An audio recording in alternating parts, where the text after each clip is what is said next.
बड़ी दिलचस्प स्थिति है इस देश के अंदर कि पहली बार शायद इस तरह की एक जोड़ी बनी है जी मुख्यमंत्रियों की जोड़ी कही जा सकती है। मुख्यमंत्री भगवंत मान तो अरविंद केजरीवाल उन्होंने देश के ਵੱਖ-ਵੱਖ हिस्सों के अंदर मुख्यमंत्रियों के नाल विरोधी तरह के नाल दौरे किए, मीटिंग की, मुलाकातां की कि देखो किस कदर मोदी सरकार जो फैडरल ढांचे को तबाह कर रही है। दिल्ली की चुनी हुई सरकार को काम कर नहीं दिता जा रहा, हमायत जताई जा रही है।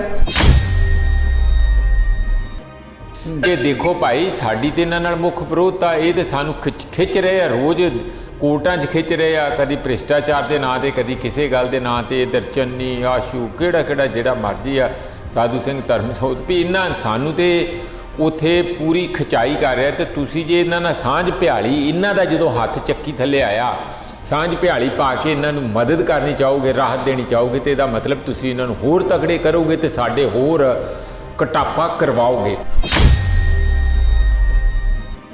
अज जे तुहानू प्रॉब्लम आउंदी जी कांग्रेस को मदद लैण जावांगे की नहीं तुसी गंदे वर्ड यूज़ किए, नॉन पार्लीमेंटरी वर्ड तक यूज़ किए गए आम आदमी पार्टी के नुमाइंदियां वालों इन्हां पार्टियां वाल। जो ਤੁਹਾਡੇ सामने ट्वीट वाली गल हुई थी सब नूं पता उस गल की, तो उस वक्त भी भगवंत मान साहब ट्वीट करके कहते सी जी साडी मर्जी आओ जवाब दईए या ना दईए। देखो जब कोई सूबा सरकार फेलियर सिद्ध होंदी है तो गवर्नर इंटरफेयर कर सकता है। गवर्नर ने उस टाइम जिहड़े इन्हां कोले क्वेश्चन कीते सी वो यही सी कि पंजाब दे विच जिहड़ा खर्चा है उहनूं अननैसेसरी क्यों किया जा रहा है। इन्हां ने किसी जवाब नूं जरूरी नहीं समझिया देना। देखो राष्ट्रपति के अहुदे का या गवर्नर के अहुदे का मिसयूज होंदा आ रहा वा, काफ़ी समय तो होंदा आ रहा वा। प्रोफैसर साहब इत्थे बैठे ने, कांग्रेस ने भी रज के कीता जदों किते भी इमरजेंसी लाउणी हुंदी सी। पंजाब दे विच जिहड़ी आप पार्टी उहदा कोई सिर पैर तां है ही नहीं, क्योंकि ये देखो सत्ता का मामला, इसलिए ये इसे तरीके ना हुण असी सारियां सीटां भी लड़नियां, उत्थे रैली भी करनी आ, कांग्रेस नूं धक्का भी लाउणा ते कांग्रेस की सपोर्ट भी चाहिए, किवें होगा? असी कहने ऑर्डीनेंस जो लागू किया गया, पास किया गया, वो कानून के मुताबिक किया गया वा। जे तुहानूं चैलेंज है तो लै जाओ सुप्रीम कोर्ट दे विच। अज लोग उत्थे तुहानूं खड़ के त्राही कर रहे, चाहे 1000 रुपया प्रति महीना औरतों नूं देण दी गल कर लो, VIP कल्चर खत्म करन दी गल कर लो, गैंगस्टर दा वाधा, नशे च वाधा, तुसीं मैनूं दसो कित्थे है पूरे उतरे नहीं। इन्हां दे पंजाब दा बेड़ा गर्क करदा रहिंदा हुंदा, पंजाब दे मुद्दिआं वल CM साहब दा ध्यान है ही नहीं। पंजाब के पैसे दे नाल पूरा हिंदुस्तान का दर्शन किया जा रहा वा। वो किसी एक पर्टिकुलर सब स्टेट के इंटरस्ट नूं बचाउण दे लई। जे तुहानूं लगदा किते गलत वा असीं स्वागत करांगे तुहाडी इस कार्रवाई का भी, लेकिन दूजे बन्ने विपक्ष नूं इकट्ठा करो, विपक्ष नूं इकट्ठा करो। साफ नज़र आउण डिया कि अरविंद केजरीवाल अपने आप नूं एक तरह का विपक्ष नूं इकट्ठा करके प्रधानमंत्री का नुमाइंदा बनाउणा चाहुंदा। आपके सुप्रीमो के नाल भारत यात्रा कर रहे हैं, अलग अलग पार्टियां नूं मिल रहे हैं, पर अपने CM साहब को मैं पूछना चाहती हाँ कि भारत यात्रा दे विच सिवाय अपने सुप्रीमो नूं खुश करन दे इन्होंने की पंजाब के मुद्दे बारे कोई गल की, पंजाब नाल हो रहे किसी वितकरे बारे कोई केस किया? इन्हां कोल इस गल का कोई जवाब नहीं है। क्योंकि पंजाब च भी जे एक उस धिर दे पैर नहीं लगते तो वह कानूनी जरिए, ऑर्डीनेंस जरिए या होर किसी जरिए स्टेट नूं बफरीकेट करूगी, तोड़ूगी, जिवें J&K कीता, फिर उसनूं आपदे कंट्रोल विच लियाउण लई, तानाशाही रवैये दे नाल लियाउण लई, उहनूं गवर्न करन लई ऊल जलूल ऑर्डीनेंस लैके आऊगी। राष्ट्र पार्टी बन गई है, चलो जी मैं विपक्ष नूं इकट्ठे करने की गुहार लाऊंगा। थां ते सहयोग मंगण जाने किहड़ियां पार्टियां को, जिहड़ियां पार्टियां वालों पता नहीं किदां दे निंदनयोग शब्द इन्होंने वरते ने। पंजाब के 3 करोड़ पंजाबियों ने जिन्होंने इन्होंने वोट की सी, उन्होंने जवाब देन कि इन्होंने पंजाब के किस मुद्दे नूं रखिया है केंद्र के सामने सिवाय अपने सुप्रीमो को खुश करन दे।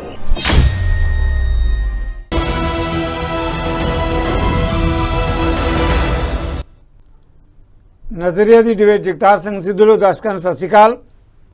पंजाब च उंज तां हमेशा ही कोई ना कोई वड्डा मुद्दा विवाद का बनया रहिंदा है, पर जिस मुद्दे की आप गल कर रहे हैं अपने आप बड़ा दिलचस्प मुद्दा है। आम आदमी पार्टी यानी भगवंत मान की सरकार, उधर केंद्र केजरीवाल सरकार ਅਧਿਕਾਰਾਂ ਦੇ ਮਾਮਲਿਆਂ ਨੂੰ ਲੈ ਕੇ ਕੇਂਦਰ ਦੀ ਮੋਦੀ ਸਰਕਾਰ ਵੱਲੋਂ ਜਿਹੜਾ ਆਰਡੀਨੈਂਸ ਜਾਰੀ ਕੀਤਾ ਗਿਆ, ਜਿਹਦੇ 'ਚ ਕਿਹਾ ਗਿਆ ਕਿ ਜੇ ਦਿੱਲੀ ਸਰਕਾਰ ਦੇ 'ਚ ਕੋਈ ਮਤਭੇਦ ਪੈਦਾ ਹੁੰਦੇ ਆ ਤਬਾਦਲਿਆਂ ਨੂੰ ਲੈ ਕੇ, ਹੋਰ ਮੁੱਦਿਆਂ ਨੂੰ ਲੈ ਕੇ, ਤਾਂ ਅੰਤਮ ਫੈਸਲਾ ਉਪ ਰਾਜਪਾਲ ਲੈਫਟੀਨੈਂਟ ਗਵਰਨਰ ਕਰਨਗੇ। ਇਸ ਮਾਨ ਨੂੰ ਲੈ ਕੇ ਪਹਿਲਾਂ ਤਾਂ ਆਪ ਦੇ ਅੰਦਰ ਤਗੜਾ ਘਮਸਾਨ ਮਚਿਆ।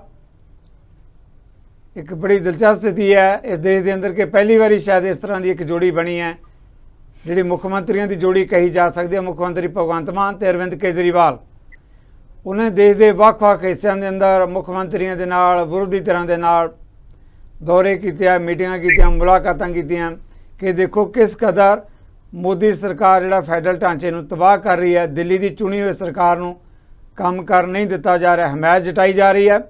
ਬਿਲਕੁਲ ਸਹੀ ਹੈ। ਆਪਾਂ ਗੱਲ ਪੰਜਾਬ ਦੀ ਕਰਨੀ ਹੈ ਤਾਂ ਪੰਜਾਬ ਦੇ ਅੰਦਰ ਕੀ ਹੋ ਰਿਹਾ ਹੈ। ਪੰਜਾਬ ਦੇ ਅੰਦਰ ਵੀ ਆਮ ਆਦਮੀ ਪਾਰਟੀ ਦੀ ਸਰਕਾਰ, ਚਾਹੇ ਦਿੱਲੀ ਦੀ ਸਰਕਾਰ, ਉਹਨਾਂ ਵੱਲੋਂ ਕਾਂਗਰਸ ਦੀ ਜਿਹੜੀ ਕੌਮੀ ਲੀਡਰਸ਼ਿਪ ਹੈ ਨੂੰ ਅਪਰੋਚ ਪਹੁੰਚ ਕੀਤੀ ਗਈ ਹੈ ਕਿ ਇਸ ਮੁੱਦੇ ਤੇ ਸਾਨੂੰ ਹਮਾਇਤ ਦਿੱਤੀ ਜਾਏ। ਹਮਾਇਤ ਮੰਗਣਾ ਉਹਨਾਂ ਦਾ ਇੱਕ ਵਾਜਬ ਅਧਿਕਾਰ ਹੈ, ਪਰ ਜਿੱਥੇ ਤੱਕ ਪੰਜਾਬ ਕਾਂਗਰਸ ਦਾ ਸਵਾਲ ਹੈ, ਇਹ ਗੱਲ ਆਉਂਦੇ ਕਿ ਪੰਜਾਬ ਕਾਂਗਰਸ ਦੇ ਅੰਦਰ ਵੀ ਤਕੜਾ ਘਮਸਾਨ ਛਿੜਦਾ ਨਜ਼ਰ ਆ ਰਿਹਾ, ਕਿਉਂਕਿ ਜਦੋਂ ਦੀ ਆਪ ਦੀ ਸਰਕਾਰ ਆਈ ਹੈ, ਭ੍ਰਿਸ਼ਟਾਚਾਰ ਦਾ ਮੁੱਦਾ ਹੋਵੇ, ਕੋਈ ਮੁੱਦਾ ਹੋਵੇ, ਭ੍ਰਿਸ਼ਟਾਚਾਰ ਹੈ ਜਾਂ ਨਹੀਂ ਹੈ ਤਾਂ ਕਰਨ ਵਾਲਾ ਦੱਸੇਗਾ, ਜਾਂ ਜਿਹੜਾ ਕੇਸ ਬਣਾ ਰਿਹਾ ਉਹ ਦੱਸੇਗਾ ਕਿ ਕੌਣ ਸਹੀ ਹੈ। ਪਰ ਇੱਕ ਗੱਲ ਜਿਹੜੀ ਸਾਡੇ ਸਾਰਿਆਂ ਦੇ ਸਾਹਮਣੇ, ਜਿਹਦੇ ਬਾਰੇ ਪੁੱਛਣ ਦੀ ਲੋੜ ਨਹੀਂ, ਉਹ ਹੈ ਕਿ ਜਦੋਂ ਦੀ ਸਰਕਾਰ ਆਈ ਆਪ ਦੀ, ਪੰਜਾਬ 'ਚ ਭ੍ਰਿਸ਼ਟਾਚਾਰ ਦੇ ਮੁੱਦੇ ਨੂੰ ਲੈ ਕੇ ਕਾਂਗਰਸੀਆਂ ਦੇ ਕਈਆਂ ਦੇ ਗਿੱਟੇ ਸੇਕੇ ਗਏ ਹੈ। ਕੋਈ ਸਾਬਕਾ ਕੈਬਨਿਟ ਮੰਤਰੀ ਹੈ, ਕੋਈ ਵਿਧਾਇਕ ਹੈ, ਕੋਈ ਆਗੂ ਹੈ। ਹੁਣ ਜਦੋਂ ਹਮਾਇਤ ਦਾ ਮਾਮਲਾ ਆਇਆ ਤਾਂ ਪੰਜਾਬ ਕਾਂਗਰਸ ਅੰਦਰ ਤਗੜੀ ਲਾਲਾ ਔਰ ਜਿਹੜਾ ਹੈਗਾ ਉਹ ਇਕੱਠੇ ਹੋ ਕੇ ਸਾਰੇ ਆਪਣੀ ਕੇਂਦਰ ਦੀ ਲੀਡਰਸ਼ਿਪ ਕੋਲੇ ਗਏ। ਹਮਾਇਤ ਮਿਲੇਗੀ ਨਹੀਂ ਮਿਲੇਗੀ ਇਹ ਤਾਂ ਆਉਣ ਵਾਲੇ ਦਿਨਾਂ 'ਚ ਕੇਂਦਰੀ ਲੀਡਰਸ਼ਿਪ ਦਾ ਫੈਸਲਾ ਸਾਹਮਣੇ ਆਏਗਾ। ਪਰ ਪੰਜਾਬ ਅੰਦਰ ਇੱਕ ਦਿਲਚਸਪ ਸਥਿਤੀ ਪੈਦਾ ਹੋਈ ਹੈ। ਜਿੱਦਾਂ ਦੀ ਹਮਾਇਤ ਮਿਲਦੀ ਹੈ ਪੰਜਾਬ ਕਾਂਗਰਸ ਦੀ, ਕੀ ਸਥਿਤੀ ਹੋਏਗੀ।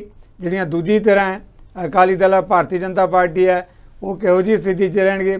ਬਹੁਤ ਕੁਝ ਕਿਹਾ ਜਾ ਸਕਦਾ ਆਉਣ ਵਾਲੇ ਦਿਨਾਂ 'ਚ ਜੇ ਨਵੀਂ ਕਿਸਮ ਦਾ ਘਮਸਾਨ ਛਿੜਦਾ ਹੈ। ਇਹਨਾਂ ਮੁੱਦਿਆਂ 'ਤੇ ਬੜੇ ਸ਼ਾਰਟ ਨੋਟਸ 'ਤੇ ਮੇਰੀ ਬੇਨਤੀ ਪ੍ਰਵਾਨ ਕਰਕੇ ਜਿਹੜੇ ਸਾਡੇ ਮਹਿਮਾਨ ਮੇਰੇ ਨਾਲ ਜੁੜੇ, ਆਪਾਂ ਉਹਨਾਂ ਦੀ ਜਾਣ ਪਛਾਣ ਕਰਾਉਣੇ ਆ।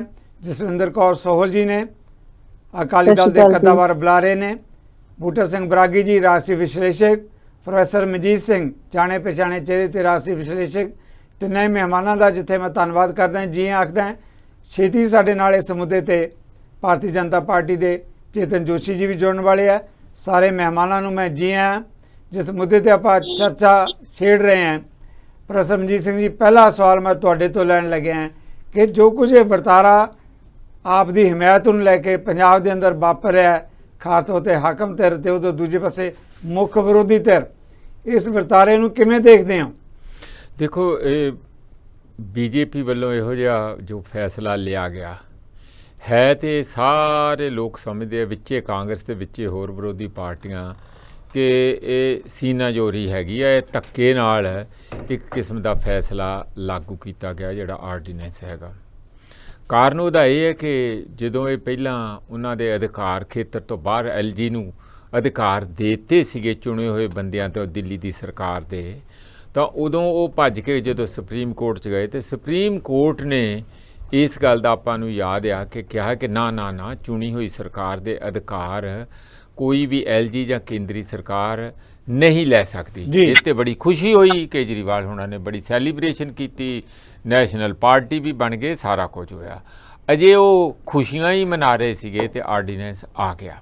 ਹੁਣ ਸਿੱਧੂ ਸਾਹਿਬ, ਇਹ ਜਿਹੜਾ ਆਰਡੀਨੈਂਸ ਹੈ ਇਹਦੇ ਬਾਰੇ ਜੇ ਇਹਦੀ ਸੰਵਿਧਾਨਿਕ ਦੇਖਿਆ ਜਾਏ ਤਾਂ ਹੈ ਤੇ ਧੱਕਾ ਆ, ਮੋਰਲ ਲੈਵਲ ਤੇ ਵੀ ਇਹ ਧੱਕਾ ਆ।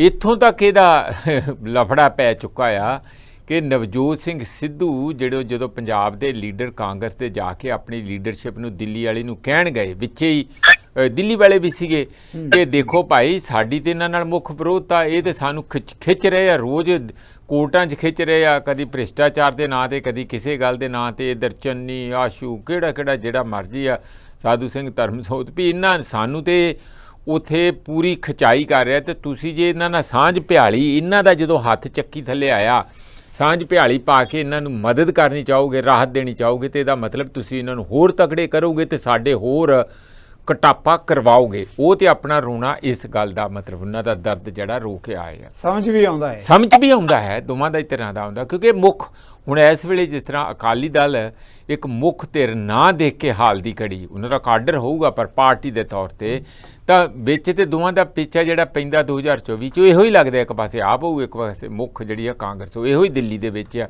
ਉਹ ਇਸ ਕਰਕੇ ਕਹਿ ਰਹੇ ਆ ਕਿ ਅਸੀਂ ਪਰ ਕਿੱਦਾਂ ਕਰਾਂਗੇ ਜੇ ਅਸੀਂ ਨਾਲ ਹੀ ਰਲ ਕੇ ਚੱਲਣਾ। ਇਹ ਕਹਿ ਰਹੇ ਆ ਕਿ ਦੇਖੋ ਜੀ ਸੂਬਿਆਂ ਦੇ ਵੱਧ ਅਧਿਕਾਰ ਦਾ ਮਾਮਲਾ ਹੈਗਾ ਆ, ਸਾਡੇ ਤੇ ਹਮਲਾ ਹੈਗਾ ਆ, ਜੇ ਫਿਰ ਦਿੱਲੀ ਨੂੰ ਇੰਜ ਕਰਤਾ ਤੇ ਕੱਲ ਨੂੰ ਦੂਜਿਆਂ ਦੇ ਸੂਬਿਆਂ ਦੇ ਵੱਧ ਅਧਿਕਾਰ। ਇੱਥੇ ਦੋ ਗੱਲਾਂ ਕਿ ਇੱਕ ਤੇ ਖੁਦ ਕੇਜਰੀਵਾਲ ਦਾ ਇਤਿਹਾਸ ਇਹੋ ਜਿਹਾ ਨਹੀਂ ਦੱਸਦਾ ਕਿ ਉਹ ਸੂਬਿਆਂ ਦੇ ਵੱਧ ਅਧਿਕਾਰਾਂ ਲਈ ਦਿਲੋਂ ਕਾਇਲ ਹੈਗੇ ਆ, ਹਾਮੀ ਹੈ।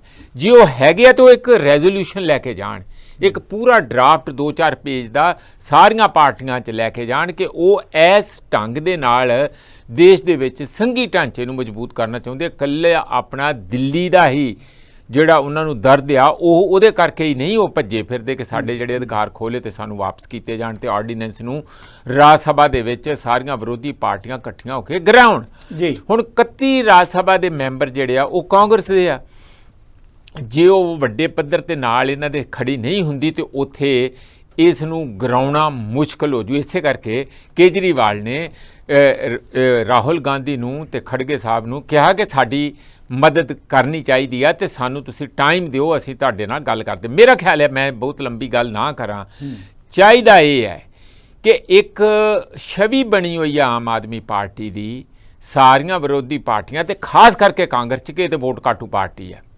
ਉਹਦੇ ਸਬੂਤ ਵੀ ਹੈਗੇ, ਜਿਵੇਂ ਗੁਜਰਾਤ ਦੇ ਵਿੱਚ ਸਾਰੀਆਂ ਸੀਟਾਂ ਦੇ ਤੇ ਜਾਂ ਵੱਡੇ ਪੱਧਰ ਤੇ ਆਲਮੋਸਟ ਸਾਰੀਆਂ ਸੀਟਾਂ ਦੇ ਬੰਦੇ ਖੜੇ ਕਰਨ ਦਾ ਮਤਲਬ ਕੀ ਹੈ ਕਿ ਉਹ ਤੇ ਕਾਂਗਰਸ ਨੂੰ ਹੀ ਚੋਟ ਪਹੁੰਚਾਉਣ ਦਾ। ਕਰਨਾਟਕਾ 'ਚ 224 'ਚ 208 ਤੇ ਖੜਾ ਕਰਨ ਦਾ 0.5% ਵੋਟਾਂ ਪਈਆਂ, ਮਤਲਬ ਤੇ ਉੱਥੇ ਵੀ ਇਹੋ ਹੀ ਆ। ਕਾਂਗਰਸ ਨੂੰ ਸਮਝ ਪੈਂਦੀ ਹੈ ਕਿ ਇਹ ਜਿਹੜੀ ਹੈ ਇੱਕ ਉਹਨਾਂ ਦੇ ਵਿੱਚ ਕਨਵਿਕਸ਼ਨ ਆ, ਉਹਨਾਂ ਦੇ ਵਿੱਚ ਇੱਕ ਵੱਡਾ ਧੜਾ ਕਾਂਗਰਸ ਦਾ ਕਹਿ ਰਿਹਾ ਕਿ ਤੇ RSS ਦੀ B ਟੀਮ ਹੈ। ਨਹੀਂ ਤੇ ਉਹ ਆਪਣੇ ਲਿਖਤੀ ਤੌਰ ਤੇ ਦੱਸਣ ਕਿ ਅਸੀਂ BJP ਨਾਲੋਂ ਕਿਵੇਂ ਬਿਲਕੁਲ ਅਲੱਗ ਪਾਰਟੀਆਂ ਜਿਹੜੇ ਉਹਨਾਂ ਨਾਲੋਂ ਸਾਡੇ ਅਲੱਗ ਸੋਚ, ਸੈਕੂਲਰ ਏਜੰਡਾ, ਸੂਬੇ ਦੇ ਵੱਧ ਅਧਿਕਾਰਾਂ ਦਾ ਏਜੰਡਾ, ਸੰਘੀ ਢਾਂਚੇ ਨੂੰ ਮਜ਼ਬੂਤ ਕਰਨ ਦਾ ਏਜੰਡਾ, ਹਿਊਮਨ ਰਾਈਟਸ ਦਾ ਏਜੰਡਾ, ਇੱਥੇ ਦੇਸ਼ ਦੇ ਅੰਦਰ ਜਿਹੜੀ ਫਿਰਕਾ ਪ੍ਰਸਤੀ ਦੀ ਰੋਜ਼ ਕੋਈ ਨਾ ਕੋਈ ਹਨੇਰੀ ਚੜ੍ਹਦੀ ਆ ਉਹਦੇ ਵਿਰੋਧ ਕਿਵੇਂ ਆ, ਇਹ ਸਾਰਾ ਲਿਖ ਕੇ ਤਾਂ ਐਵੇਂ ਨਾ ਕਰਨ ਸਾਨੂੰ ਆ ਜਾਓ ਸਾਡੇ ਤੇ ਹੁਣ ਭਾਰੀ ਪਈ ਆ, ਸਾਨੂੰ ਛਡਾ ਦਿਓ, ਸਾਨੂੰ ਛਡਾ ਦਿਓ। ਉਹ ਤੁਹਾਨੂੰ ਛਡਾ ਦੇਣ, ਤੁਸੀਂ ਫਿਰ ਉਹੀ ਕੰਮ ਕਰੋ ਜਿਹੜੇ ਕਿ ਵਿਰੋਧੀ ਪਾਰਟੀਆਂ ਨੂੰ ਤੁਹਾਡਾ ਸ਼ੰਕਾ ਹੈ ਕਿ ਤੁਸੀਂ ਕੀ ਕਰ ਰਹੇ ਆ। ਇਸ ਲਈ ਜੇ ਤੇ ਇਹਨਾਂ ਨੇ ਸੱਚੀ ਮੁੱਚੀ ਕਰਨਾ। ਦੂਸਰੀ ਗੱਲ ਮੈਂ ਲਾਸਟ ਕਹਿਣੀ ਚਾਹੁੰਦਾ ਉਹ ਇਹ ਕਿ ਜਿਹੜੀਆਂ ਵਿਰੋਧੀ ਪਾਰਟੀਆਂ ਆ ਜਾਂ ਖਾਸ ਕਰਕੇ ਕਾਂਗਰਸ ਆ, ਸਿੱਧੂ ਸਾਹਿਬ ਉਹਨਾਂ ਨੂੰ ਸਾਫ਼-ਸਾਫ਼ ਕਹਿਣਾ ਚਾਹੀਦਾ ਜੇ ਤੁਸੀਂ ਸੱਚੀ ਮੁੱਚੀ ਦਿਲੋਂ ਚਾਹੁੰਦੇ ਆ ਕਿ ਅਸੀਂ ਸਾਰੇ ਇਕੱਠੇ ਹੋਈਏ ਤੇ ਜਿਹਦੇ ਵਿਰੁੱਧ ਤੁਸੀਂ ਰੋਜ਼ BJP ਦੇ ਜਾਂ ਇਹਨਾਂ ਦੇ ਵਿਰੁੱਧ ਲਾਉਨੇ ਆਪਣਾ ਤਵਾ ਪ੍ਰਧਾਨ ਮੰਤਰੀ ਨਰਿੰਦਰ ਮੋਦੀ ਦੇ, ਤੇ ਜੇ ਤੁਸੀਂ ਇੰਜ ਸੱਚੀ ਮੁੱਚੀ ਕਰਨਾ ਚਾਹੁੰਦੇ ਆ ਤਾਂ ਫਿਰ ਸਾਨੂੰ ਦੱਸੋਗੇ ਤੁਸੀਂ ਜਿਹੜੀਆਂ ਹੁਣ ਮੱਧ ਪ੍ਰਦੇਸ਼, ਛੱਤੀਸਗੜ੍ਹ ਤੇ ਰਾਜਸਥਾਨ 'ਚ ਸਾਰੀਆਂ ਸੀਟਾਂ ਤੇ ਲੜਨਾ ਜਾਂ ਜੋ ਤੁਹਾਡਾ ਹਿੱਸਾ ਬਣਦਾ ਉਹ ਤੇ ਲੜੋਗੇ ਸਾਡੇ ਨਾਲ ਸਮਝਦਾਰੀ ਪੈਦਾ ਕਰਕੇ, ਇੱਕ ਸਾਂਝ ਮੀਂਝ ਕਰਕੇ, ਤੇ ਜਿਹੜੀਆਂ ਕਿਤੇ 5 ਕਿਤੇ 10 ਜਿੰਨੀਆਂ ਤੁਹਾਡੀਆਂ ਸੀਟਾਂ ਤੁਹਾਨੂੰ ਵੰਡੀਆਂ ਜਾਣਗੀਆਂ ਉਹਦੇ ਨਾਲ, ਕਿਉਂਕਿ ਇਹ ਦੇਖੋ ਸੱਤਾ ਦਾ ਮਾਮਲਾ। ਇਸ ਲਈ ਜੇ ਇਹ ਇਸੇ ਤਰੀਕੇ ਨਾਲ ਹੁਣ ਅਸੀਂ ਸਾਰੀਆਂ ਸੀਟਾਂ ਵੀ ਲੜਨੀਆਂ, ਉੱਥੇ ਰੈਲੀ ਵੀ ਕਰਨੀ ਆ, ਕਾਂਗਰਸ ਨੂੰ ਧੱਕਾ ਵੀ ਲਾਉਣਾ ਤੇ ਕਾਂਗਰਸ ਦੀ ਸਪੋਰਟ ਵੀ ਚਾਹੀਦੀ ਹੈ, ਕਿਵੇਂ ਹੋਊਗਾ? Thank you very much. ਸਾਡੇ ਨਾਲ ਭਾਜਪਾ ਦੇ ਨੁਮਾਇੰਦੇ ਚੇਤਨ ਜੋਸ਼ੀ ਜੀ ਵੀ ਜੁੜੇ ਹੋਏ ਆ। ਚੇਤਨ ਜੋਸ਼ੀ, ਇਸ ਮਾਮਲੇ ਤੇ ਆਪਾਂ ਸਵਾਲ ਲੈ ਰਹੇ ਹਾਂ, ਬਾਕੀ ਮਹਿਮਾਨਾਂ ਤੋਂ ਵੀ ਆਪਾਂ ਸਵਾਲ ਲਵਾਂਗੇ ਕਿਉਂਕਿ ਸਿੱਧੇ ਤੌਰ ਤੇ ਮਾਮਲਾ ਜਾ ਕੇ ਭਾਜਪਾ ਨਾਲ ਜੁੜਦਾ ਹੈ। ਆਪ ਵੱਲੋਂ ਜੋ ਕਿਹਾ ਜਾ ਰਿਹਾ ਕੌਮੀ ਪੱਧਰ ਤੇ ਹਮਾਇਤ ਜਤਾਉਣ ਦੀ ਗੱਲ ਕੀਤੀ ਜਾਏ, ਮਾਮਲਾ ਬੇਸ਼ੱਕ ਆਰਡੀਨੈਂਸ ਨੂੰ ਲੈ ਕੇ ਹੈ, ਦਿੱਲੀ ਦੀ ਕੇਂਦਰ ਸਰਕਾਰ ਨੂੰ ਲੈ ਕੇ, ਪਰ ਦੂਜੇ ਪਾਸੇ ਜਿਹੜਾ ਹੈਗਾ ਵਿਰੋਧੀ ਧਿਰਾਂ ਦੇ ਏਕੇ ਨੂੰ ਲੈ ਕੇ ਵੀ ਗੱਲ ਹੈ। ਪੰਜਾਬ 'ਚ ਵੱਖਰੀ ਕਿਸਮ ਦਾ ਘਮਸਾਨ ਹੈ। ਕਾਂਗਰਸ ਵਾਲੇ ਕਹਿ ਰਹੇ ਆ ਕਿ ਇਹੋ ਜਿਹੀ ਆਪ ਨਾਲ ਅਸੀਂ ਸਮਝੌਤਾ ਨਹੀਂ ਕਰ ਸਕਦੇ। ਇੱਕ ਵੱਖਰਾ ਰਵੱਈਆ ਕੇਂਦਰ ਕਿਵੇਂ ਦੇਖਦਾ ਇਸ ਮੁੱਦੇ ਦੇ ਉੱਤੇ ਜੋ ਘਮਸਾਨ ਆਰਡੀਨੈਂਸ ਨੂੰ ਲੈ ਕੇ ਵਿਰੋਧੀ ਧਿਰਾਂ ਦੇ 'ਚ ਖਾਸ ਤੌਰ ਤੇ ਪੰਜਾਬ ਦੇ 'ਚ ਮਚਿਆ ਹੋਇਆ ਇਸ ਵੇਲੇ? ਮੈਂ ਇੱਕ ਸ਼ੇਅਰ ਦੇ ਨਾਲ ਸ਼ੁਰੂਆਤ ਕਰਾਂਗਾ ਸਿੱਧੂ ਸਾਹਿਬ ਕਿ ਮਿਲकर बैठ गए मजलिस में जुगनू सारे, मिलकर बैठ गए मजलिस में जुगनू सारे और ऐलान हुआ सूरज को बदला जाएगा। ਉਹ ਪਹਿਲੋਂ ਆਪਣਾ ਰਾਜਨੀਤਿਕ ਕੱਦ ਤੇ ਛੱਡੋ, ਤੁਸੀਂ ਰਾਜਨੀਤਿਕ ਹੋਣ ਤੇ ਬਚਾ ਲਓ ਆਪਣੀ। ਆਰਡੀਨੈਂਸ ਜਿਹੜਾ ਪਾਸ ਹੋਇਆ ਵਾ ਉਹ ਬਿਲਕੁਲ ਕਾਨੂੰਨ ਦੇ ਮੁਤਾਬਕ ਹੋਇਆ ਵਾ ਔਰ ਉਹ ਜੇ ਤੁਹਾਨੂੰ ਗਲਤ ਲੱਗਦਾ ਪਿਆ ਤੁਹਾਨੂੰ ਚੈਲੰਜ ਕਰ ਦਿਓ। ਦੂਜੀ ਜਿਹੜੀ ਮੈਂ ਗੱਲ ਕਰਦਾ ਪਿਆ ਗੱਲ ਕਰਨ ਲੱਗਾ ਮੈਂ ਜਿਹੜੀ ਇਹਨਾਂ ਦੀ ਆਮ ਆਦਮੀ ਪਾਰਟੀ ਦੀ ਅਰਵਿੰਦ ਕੇਜਰੀਵਾਲ ਹੋਣਾ ਦੇ ਤੁਸੀਂ ਪਹਿਲੇ ਦਿਨ ਤੋਂ ਲੈ ਕੇ ਅੱਜ ਤੱਕ ਦੇ ਬਿਆਨ ਵੇਖੋ ਕੀ ਹੈ। ਸੰਜੇ ਸਿੰਘ ਹੋਣਾ ਦੀ ਇੱਕ ਸਪੀਚ ਬੜੀ ਵਾਇਰਲ ਹੋਈ ਪਿੱਛੇ ਜੀ, ਉਹਦੇ ਵਿੱਚ ਦੱਸਿਆ ਗਿਆ ਕਿ ਕਿਸ ਤਰ੍ਹਾਂ ਉਹਨਾਂ ਨੇ ਵੱਖ-ਵੱਖ ਪਾਰਟੀਆਂ ਦੇ ਕਿਹੜੇ-ਕਿਹੜੇ ਨੁਮਾਇੰਦਿਆਂ ਵੱਲੋਂ ਕੀ ਗੱਲ ਕਹੀ। ਜਦੋਂ ਆਮ ਆਦਮੀ ਪਾਰਟੀ ਸ਼ੁਰੂ ਹੋਈ ਸੀ ਉਦੋਂ ਉਹ ਇੱਕ ਸੋਚ ਦੇ ਨਾਲ, ਇੱਕ ਲਹਿਰ ਦੇ ਨਾਲ ਸ਼ੁਰੂ ਹੋਈ ਸੀ। ਉਹਨਾਂ ਨੇ ਇੱਕ ਬਦਲਾਵ ਦੀ ਗੱਲ ਕੀਤੀ ਸੀ, ਜਿਹੜੇ ਬਦਲਾਵ ਕਿਹੜੇ ਸੀ ਕਿ ਪੁਲਿਸ ਉਹਨਾਂ ਨਾਲ ਧੱਕਾ ਨਾ ਕਰੇ, ਸਰਕਾਰੀ ਮਹਿਕਮਿਆਂ ਦੇ ਵਿੱਚ ਉਹਨਾਂ ਕੋਲ ਰਿਸ਼ਵਤਾਂ ਨਾ ਮੰਗੀਆਂ ਜਾਣ, ਉਹਨਾਂ ਉਹ ਜਿਹੜੇ ਝੂਠੇ ਪਰਚੇ ਹੁੰਦੇ ਨੇ ਲੋਕਾਂ ਤੇ, ਉਹਨਾਂ ਪਰਚਿਆਂ ਤੋਂ ਲੋਕਾਂ ਨੂੰ ਨਿਜਾਤ ਮਿਲੇ। ਜਿਹੜੀਆਂ ਸੜਕਾਂ ਨਹੀਂ ਬਣਦੀਆਂ ਪਈਆਂ ਉਹ ਸੜਕਾਂ ਬਣਨ। ਜਿਹੜੀਆਂ ਹਸਪਤਾਲਾਂ ਦੀ ਗੱਲ ਕਰਦੇ ਪਏ ਨੇ ਕਿ ਇਲਾਜ ਬੜੇ ਮਹਿੰਗੇ ਆ, ਸਿਰਫ ਇੱਕ ਪੈਰਾਸੀਟਾਮੋਲ ਦੀ ਦਵਾਈ ਦੇਣ ਦੇ ਨਾਲ ਇਹ ਜਿਹੜੀਆਂ ਆਮ ਆਦਮੀ ਕਲੀਨਿਕਾਂ ਇਹਨਾਂ ਨੇ ਸ਼ੁਰੂ ਕੀਤੀਆਂ ਨੇ, ਲੋਕਾਂ ਨੇ ਬਦਲਾਅ ਮੰਗਿਆ ਸੀ ਕਿ ਜਿਹੜੇ ਹਜ਼ਾਰਾਂ ਲੱਖਾਂ ਰੁਪਏ ਸਾਡੇ ਟੈਸਟਾਂ ਦੇ ਉੱਤੇ ਲੱਗਦੇ ਨੇ, ਹਾਰਟ ਦਾ ਸਟੰਟ ਪੈਣਾ ਵਾ ਲੱਖ ਰੁਪਈਆ ਲੱਗ ਜਾਂਦਾ ਵਾ, ਅੱਖਾਂ ਦੇ ਲੈਂਸ ਪੈਣੇ ਨੇ 60 ਹਜ਼ਾਰ ਰੁਪਈਆ ਲੱਗ ਜਾਂਦਾ, ਲੋਕਾਂ ਨੂੰ ਇਦਾਂ ਦੇ ਬਦਲਾਵ ਕਹਿ ਕੇ ਆਏ ਸੀਗੇ। ਤੇ ਅੱਜ ਕੀ ਹੋਇਆ? ਅੱਜ ਇਹ ਆਰਡੀਨੈਂਸ ਦੇ ਬਿਹਾਫ ਤੇ ਉਹਨੂੰ ਬੇਸ ਬਣਾ ਕੇ ਉਹਨਾਂ ਪਾਰਟੀਆਂ ਵੱਲ ਤੁਰ ਪਏ ਜਿਨ੍ਹਾਂ ਵਾਸਤੇ ਇੰਨੇ ਗੰਦੇ ਇਲਜ਼ਾਮ ਲਗਾਏ ਸੀ ਇਹਨਾਂ ਪਾਰਟੀ ਵਾਲਿਆਂ ਨੇ। ਅੱਜ ਤੁਸੀਂ ਇਹਨਾਂ ਦੀ ਸ਼ਬਦਾਵਲੀ ਵੱਲ ਤੁਸੀਂ ਝਾਤੀ ਮਾਰੋ। ਮੈਂ ਨਹੀਂ ਕਹਿੰਦਾ ਕਿ ਅੱਜ ਜੋ ਕਹਿ ਰਿਹਾ ਇਹ ਗਲਤ ਆ, ਤੁਸੀਂ ਗੂਗਲ ਨੂੰ ਕੱਢ ਲਓ, ਤੁਸੀਂ YouTube ਦੇ ਵਿੱਚ ਕੱਢ ਲਓ, ਤੁਸੀਂ ਬਿਆਨ ਤੇ ਕੱਢੋ ਇਹਨਾਂ ਦੇ ਬਾਹਰ। ਗੱਲਾਂ ਕੈਸੀਆਂ ਕੀਤੀਆਂ ਸੀ। ਜੇ ਇਦਾਂ ਹੀ ਸਰਕਾਰ ਚੱਲਣੀ ਸੀ, ਇਹਨਾਂ ਨਾਲ ਵਧੀਆ ਸਰਕਾਰਾਂ ਤੇ ਵੈਸੇ ਦੂਸਰੀਆਂ ਪਾਰਟੀਆਂ ਚਲਾ ਰਹੀਆਂ ਸੀਗੀਆਂ। ਅੱਜ ਜੇ ਤੁਹਾਨੂੰ ਪ੍ਰੋਬਲਮ ਆਉਂਦੀ, ਜੇ ਕਾਂਗਰਸ ਕੋਲ ਮਦਦ ਲੈਣ ਜਾਵਾਂਗੇ, ਕੀ ਨਹੀਂ ਤੁਸੀਂ ਗੰਦੇ ਵਰਡ ਯੂਜ਼ ਕੀਤੇ, ਨੌਨ ਪਾਰਲੀਮੈਂਟਰੀ ਵਰਡ ਤੱਕ ਯੂਜ਼ ਕੀਤੇ ਗਏ ਆਮ ਆਦਮੀ ਪਾਰਟੀ ਦੇ ਨੁਮਾਇੰਦਿਆਂ ਵੱਲੋਂ ਇਹਨਾਂ ਪਾਰਟੀਆਂ ਵੱਲ। ਅੱਜ ਤੁਹਾਨੂੰ ਬਿਲਕੁਲ ਜਿੱਦਾਂ ਕਹਿੰਦੇ ਨਾ ਕਿ ਬਿੱਲੀ ਦੇ ਪੈਰ ਸੜਦੇ ਤੇ ਆਪਣੇ ਨਿਆਣੇ ਤੇ ਬਹਿ ਜਾਂਦੀ ਜਾ ਕੇ, ਇਹਨਾਂ ਨੂੰ ਇੰਨਾ ਜ਼ਿਆਦਾ ਅੱਜ ਹੋ ਗਿਆ ਆਰਡੀਨੈਂਸ ਦਾ। ਜੋ ਆਰਡੀਨੈਂਸ ਅਸੀਂ ਕਹਿੰਦੇ ਆ, ਆਰਡੀਨੈਂਸ ਜੋ ਲਾਗੂ ਕੀਤਾ ਗਿਆ, ਪਾਸ ਕੀਤਾ ਗਿਆ, ਉਹ ਕਾਨੂੰਨ ਦੇ ਮੁਤਾਬਕ ਕੀਤਾ ਗਿਆ ਵਾ। ਜੇ ਤੁਹਾਨੂੰ ਚੈਲੰਜ ਹੈ ਤੇ ਲੈ ਜਾਓ ਉਹਨੂੰ ਸੁਪਰੀਮ ਕੋਰਟ ਦੇ ਵਿੱਚ, ਲੈ ਜਾਓ ਉਹਨੂੰ। ਜੇ ਤੁਹਾਨੂੰ ਲੱਗਦਾ ਕਿਤੇ ਗਲਤ ਵਾ, ਅਸੀਂ ਸਵਾਗਤ ਕਰਾਂਗੇ ਤੁਹਾਡੀ ਇਸ ਕਾਰਵਾਈ ਦਾ ਵੀ, ਲੇਕਿਨ ਦੂਜੇ ਬੰਨੇ ਵਿਪਕਸ਼ ਨੂੰ ਇਕੱਠਾ ਕਰੋ। ਸਾਫ਼ ਨਜ਼ਰ ਆਉਣ ਡਿਆ ਕਿ ਅਰਵਿੰਦ ਕੇਜਰੀਵਾਲ ਆਪਣੇ ਆਪ ਨੂੰ ਇੱਕ ਤਰ੍ਹਾਂ ਦਾ ਵਿਪਕਸ਼ ਨੂੰ ਇਕੱਠਾ ਕਰਕੇ ਪ੍ਰਧਾਨ ਮੰਤਰੀ ਦਾ ਨੁਮਾਇੰਦਾ ਬਣਾਉਣਾ ਚਾਹੁੰਦਾ ਵੀ ਰਾਸ਼ਟਰ ਪਾਰਟੀ ਬਣ ਗਈ ਆ, ਚਲੋ ਜੀ ਮੈਂ ਵਿਪਕਸ਼ ਨੂੰ ਇਕੱਠੇ ਕਰਨ ਦੀ ਗੁਹਾਰ ਲਾਉਂਗਾ। ਥਾਂ ਤੇ ਸਹਿਯੋਗ ਮੰਗਣ ਜਾਣੇ ਕਿਹੜੀਆਂ ਪਾਰਟੀਆਂ ਕੋ, ਜਿਹੜੀਆਂ ਪਾਰਟੀਆਂ ਵੱਲੋਂ ਪਤਾ ਨਹੀਂ ਕਿੱਦਾਂ ਦੇ ਨਿੰਦਨਯੋਗ ਸ਼ਬਦ ਇਹਨਾਂ ਨੇ ਵਰਤੇ ਨੇ। ਸੋ ਅੱਜ ਮੈਨੂੰ ਮਤਲਬ ਇਹ ਬੜੀ ਵਧੀਆ ਕਿ ਨਜ਼ਮੀ ਸਾਹਿਬ ਦੀ ਮੈਨੂੰ 4 ਲਾਈਨਾਂ ਯਾਦ ਆ ਗਈਆਂ ਕਿ ਘੜੀ ਪਲ ਦੇ ਵਾਵ ਰੋਲਿਆਂ ਨਾਲ ਰੋਜ਼ ਹਨੇਰੀਆਂ ਝੁੱਲਦੀਆਂ ਨਹੀਂ, ਵੇਲੇ ਔਖੜੇ ਸੌਖੜੇ ਲੰਘ ਜਾਂਦੇ, ਸੱਜਣ ਯਾਦ ਰਹਿੰਦੇ ਪਰ ਗੱਲਾਂ ਭੁੱਲਦੀਆਂ ਨਹੀਂ। ਤੇ ਇਹ ਜਿੰਨੇ ਵੀ ਬੰਦੇ ਇਕੱਠੇ ਕੀਤੇ ਆ ਨਾ ਇਹਨਾਂ ਨੇ, ਇਹਨਾਂ ਮੁੱਢਾਂ ਨੂੰ, ਇਹਨਾਂ ਰੁੱਖਾਂ ਨੂੰ ਬੂਰ ਕੀ ਲੱਗਣਾ ਹੈ? ਬਿਲਕੁਲ। ਰੁੱਖ ਕਿਹੜੇ ਹੁੰਦੇ ਨੇ? 2 ਲਾਈਨਾਂ ਸੁਣਾ ਲੈਣ ਦੋ, ਮੇਰੇ ਆਡੀਅנס ਵੀ ਸਮਝ ਜੂਗੀ ਗੱਲ ਨੂੰ ਕਿ ਇਹਨਾਂ ਰੁੱਖਾਂ ਨੂੰ, ਰੁੱਖ ਮਤਲਬ ਦਰਖਤ ਦੇ ਬੂਰ ਜਿਹੜੇ ਫੁੱਲ ਹੁੰਦੇ ਨੇ, ਲੱਗਦੇ ਹੁੰਦੇ ਨੇ, ਅੰਬੀਆਂ ਦਾ ਬੂਰ। ਇਹ ਜਿੰਨੇ ਵੀ ਆਪੋਜੀਸ਼ਨ ਵਾਲੇ ਇਕੱਠੇ ਹੋਏ ਨਾ, ਜਿਹੜਾ ਮੁਕਾਬਲਾ ਕਰਨਾ ਚਾਹੁੰਦੇ ਨੇ ਨਰਿੰਦਰ ਮੋਦੀ ਜੀ ਦਾ, ਮੈਂ ਉਹਨਾਂ ਵਾਸਤੇ ਨਜ਼ਮੀ ਸਾਹਿਬ ਦੀਆਂ ਗੱਲਾਂ ਕਹਿਣਾ ਕਿ ਇਹਨਾਂ ਰੁੱਖਾਂ ਨੂੰ ਬੂਰ ਕੀ ਲੱਗਣਾ ਹੈ? ਇਹ ਰੁੱਖ ਪੁਰਾਣੀਆਂ ਮੁੱਢੀਆਂ ਨੇ, ਐਵੇਂ ਇੱਕ ਦੂਜੇ ਦੇ ਮੋਢਿਆਂ ਦੇ ਚੜ ਕੇ ਪਾਉਣ ਲੱਗੇ ਪਏ ਲੁੱਡੀਆਂ ਨੇ। ਹੱਥ ਕਿਸੇ ਦਾ ਏ ਤੇ ਤੁਣਕਾ ਕਿਸੇ ਦਾ ਏ, ਮਤਲਬ ਗੱਲ ਕੋਈ ਕਰਦਾ ਪਿਆ ਵਾ, ਤੁਣਕਾ ਕੋਈ ਮਾਰਨ ਡਿਆ ਵਾ। ਅੰਨੇ ਵਾਹ ਅਸਮਾਨਾਂ ਵਿੱਚ ਉੱਡੀਆਂ ਨੇ, ਉਹ ਡੋਰ ਗੂੰਜਲੀ ਹੋ ਗਈ ਏ। ਯਾਨੀ ਕਿ ਮੁਆਸ਼ਰੇ ਦਾ ਬਿਆਨ ਦੇ ਕੇ ਇਹਨਾਂ ਨੇ ਮਾਹੌਲ ਖਰਾਬ ਕਰਤਾ। ਤੇ ਬਿਨਾਂ ਮੁਰਸ਼ਿਦ ਇਹ ਗੂੰਜਲਾਂ ਸੁਲਝਣੀਆਂ ਨਹੀਂ। ਯਾਨੀ ਕਿ ਇੱਕ ਚੰਗੀ ਸਰਕਾਰ, ਚੰਗਾ ਸਿਸਟਮ ਹੀ ਉਲਝਣਾ ਸੁਲਝਾਉਣਗੀਆਂ। ਵੇਲੇ ਔਖੜੇ ਸੌਖੜੇ ਲੰਘ ਜਾਂਦੇ, ਸੱਜਣ ਯਾਦ ਰਹਿੰਦੇ ਪਰ ਗੱਲਾਂ ਭੁੱਲਦੀਆਂ ਨਹੀਂ। ਅੱਜ ਗੱਲਾਂ ਯਾਦ ਕਰਨ ਅਰਵਿੰਦ ਕੇਜਰੀਵਾਲ ਕਿਹੜੇ ਮੂੰਹ ਨਾਲ ਤੁਰੇ ਨੇ ਕਾਂਗਰਸ ਵੱਲ, ਕੀ ਨਹੀਂ ਬੋਲਿਆ ਇਹਨਾਂ ਨੇ। ਅੱਜ ਤੁਹਾਨੂੰ ਆਰਡੀਨੈਂਸ ਦੇ ਬਹਾਨੇ ਵਿਪਕਸ਼ ਵੱਲ ਕਿਉਂ ਤੁਰ ਪਏ? ਇਹ ਆਪਣੇ ਆਪ ਨੂੰ ਵਿਪਕਸ਼ ਪਾਰਟੀ ਦੇ ਪ੍ਰਧਾਨ ਮੰਤਰੀ ਦਾ ਚਿਹਰਾ ਪੇਸ਼ ਕਰਨਾ ਚਾਹੁੰਦੇ ਨੇ। ਆਹ ਗੱਲ ਇਹਨਾਂ ਦੀ। Thank you very much. ਕਾਵਿਕ ਅੰਦਾਜ਼ ਤੁਸੀਂ ਗੱਲ ਕੀਤੀ ਹੈ। ਬੀਬਾ ਸੋਲ, ਜਿਸ ਮਾਮਲੇ ਤੇ ਆਪਾਂ ਗੱਲ ਕਰ ਰਹੇ ਹਾਂ, ਸਵਾਲ ਤੁਹਾਡੇ ਤੋਂ ਮੈਂ ਇਹੀ ਲੈਣਾ ਚਾਹੁੰਦਾ ਕਿ ਆਪ ਜੋ ਇਸ ਵੇਲੇ ਕਾਂਗਰਸ ਦੀ ਹਮਾਇਤ ਮੰਗ ਰਹੀ ਹੈ, ਕਿਸ ਤਰ੍ਹਾਂ ਦੀ ਪੰਜਾਬ ਸਥਿਤੀ ਰਹਿ ਸਕਦੀ ਹੈ? ਉਹੀ ਆਪ ਹੈ ਜਿਹੜੀ ਤੁਹਾਡੇ ਬਾਰੇ ਵੀ ਜਿਸ ਤਰ੍ਹਾਂ ਦੀ ਗੱਲ ਕਰਦੀ ਹੈ, ਜੋ ਚੇਤਨ ਜੋਸ਼ੀ ਨੇ ਕਿਹਾ ਕਾਂਗਰਸ ਬਾਰੇ ਵੀ ਕੀ ਸਮਝੌਤਾ ਹੋਏਗਾ ਨਹੀਂ ਹੋਏਗਾ ਬਾਅਦ ਦੀ ਗੱਲ ਹੈ। ਪਰ ਇਸ ਵਿਚਾਰ ਨੇ, ਜੇ ਇਸ ਪੇਸ਼ਕਸ਼ ਨੇ ਪੰਜਾਬ ਦੀ ਰਾਜਨੀਤੀ ਦੇ 'ਚ ਇੱਕ ਚੰਗੀ ਤਰਥੱਲੀ ਮਚਾਈ ਵੀ ਹੈ। ਕਿਵੇਂ ਦੇਖਦੇ ਹੋ ਇਸ ਮੁੱਦੇ ਤੇ ਬੀਬਾ ਸੋਲ? ਸਿੱਧੂ ਜੀ, ਇਸ ਮੁੱਦੇ ਨੂੰ ਦੇਖਣ ਦੀ ਜਿਹੜੀ ਗੱਲ ਉਹ ਹੈਗੀ ਹੈ ਕਿ ਦੇਖੋ ਪੰਜਾਬ ਦੇ ਵਿੱਚ ਜਿਹੜੀ ਆਪ ਪਾਰਟੀ, ਉਹਦਾ ਕੋਈ ਸਿਰ ਪੈਰ ਤਾਂ ਹੈ ਹੀ ਨਹੀਂ। ਦੂਸਰੀ ਗੱਲ, ਜਿਹੜੀ ਆਰਡੀਨੈਂਸ ਨੂੰ ਲੈ ਕੇ ਜਿਹੜਾ ਐਡਾ ਰੋਲਾ ਪਾ ਰਹੀ ਹੈ ਆਮ ਆਦਮੀ ਪਾਰਟੀ, ਤੇ ਉਸਦੇ ਖਿਲਾਫ ਜਿਹੜੀ ਹਮਾਇਤ ਕਰਨ ਲਈ ਇਹ ਆਪਦੇ ਸੁਪਰੀਮੋ ਦੇ ਨਾਲ ਭਾਰਤ ਯਾਤਰਾ ਕਰ ਰਹੇ ਨੇ, ਅਲੱਗ-ਅਲੱਗ ਪਾਰਟੀਆਂ ਨੂੰ ਮਿਲ ਰਹੇ ਆ। ਪਰ ਆਪਣੇ ਸੀਐਮ ਸਾਹਿਬ ਕੋਲੇ ਮੈਂ ਇਹ ਪੁੱਛਣਾ ਚਾਹੁੰਦੀ ਹਾਂ ਕਿ ਇਹ ਭਾਰਤ ਯਾਤਰਾ ਦੇ ਵਿੱਚ ਸਿਵਾਏ ਆਪਣੇ ਸੁਪਰੀਮੋ ਨੂੰ ਖੁਸ਼ ਕਰਨ ਦੇ ਇਹਨਾਂ ਨੇ ਕੀ ਪੰਜਾਬ ਦੇ ਮੁੱਦੇ ਬਾਰੇ ਕੋਈ ਗੱਲ ਕੀਤੀ? ਪੰਜਾਬ ਨਾਲ ਹੋ ਰਹੇ ਕਿਸੇ ਵਿਤਕਰੇ ਬਾਰੇ ਕੋਈ ਕੇਸ ਕੀਤਾ? ਇਹਨਾਂ ਕੋਲ ਇਸ ਗੱਲ ਦਾ ਕੋਈ ਜਵਾਬ ਨਹੀਂ ਹੈ। ਪੰਜਾਬ ਦੇ 3 ਕਰੋੜ ਪੰਜਾਬੀਆਂ ਨੇ ਜਿਨ੍ਹਾਂ ਨੇ ਇਹਨਾਂ ਨੂੰ ਵੋਟ ਕੀਤੀ ਸੀ, ਇਹ ਉਹਨਾਂ ਨੂੰ ਜਵਾਬ ਦੇਣ ਕਿ ਇਹਨਾਂ ਨੇ ਪੰਜਾਬ ਦੇ ਕਿਸ ਮੁੱਦੇ ਨੂੰ ਰੱਖਿਆ ਹੈ ਕੇਂਦਰ ਦੇ ਸਾਹਮਣੇ ਸਿਵਾਏ ਆਪਣੇ ਸੁਪਰੀਮੋ ਨੂੰ ਖੁਸ਼ ਕਰਨ ਦੇ।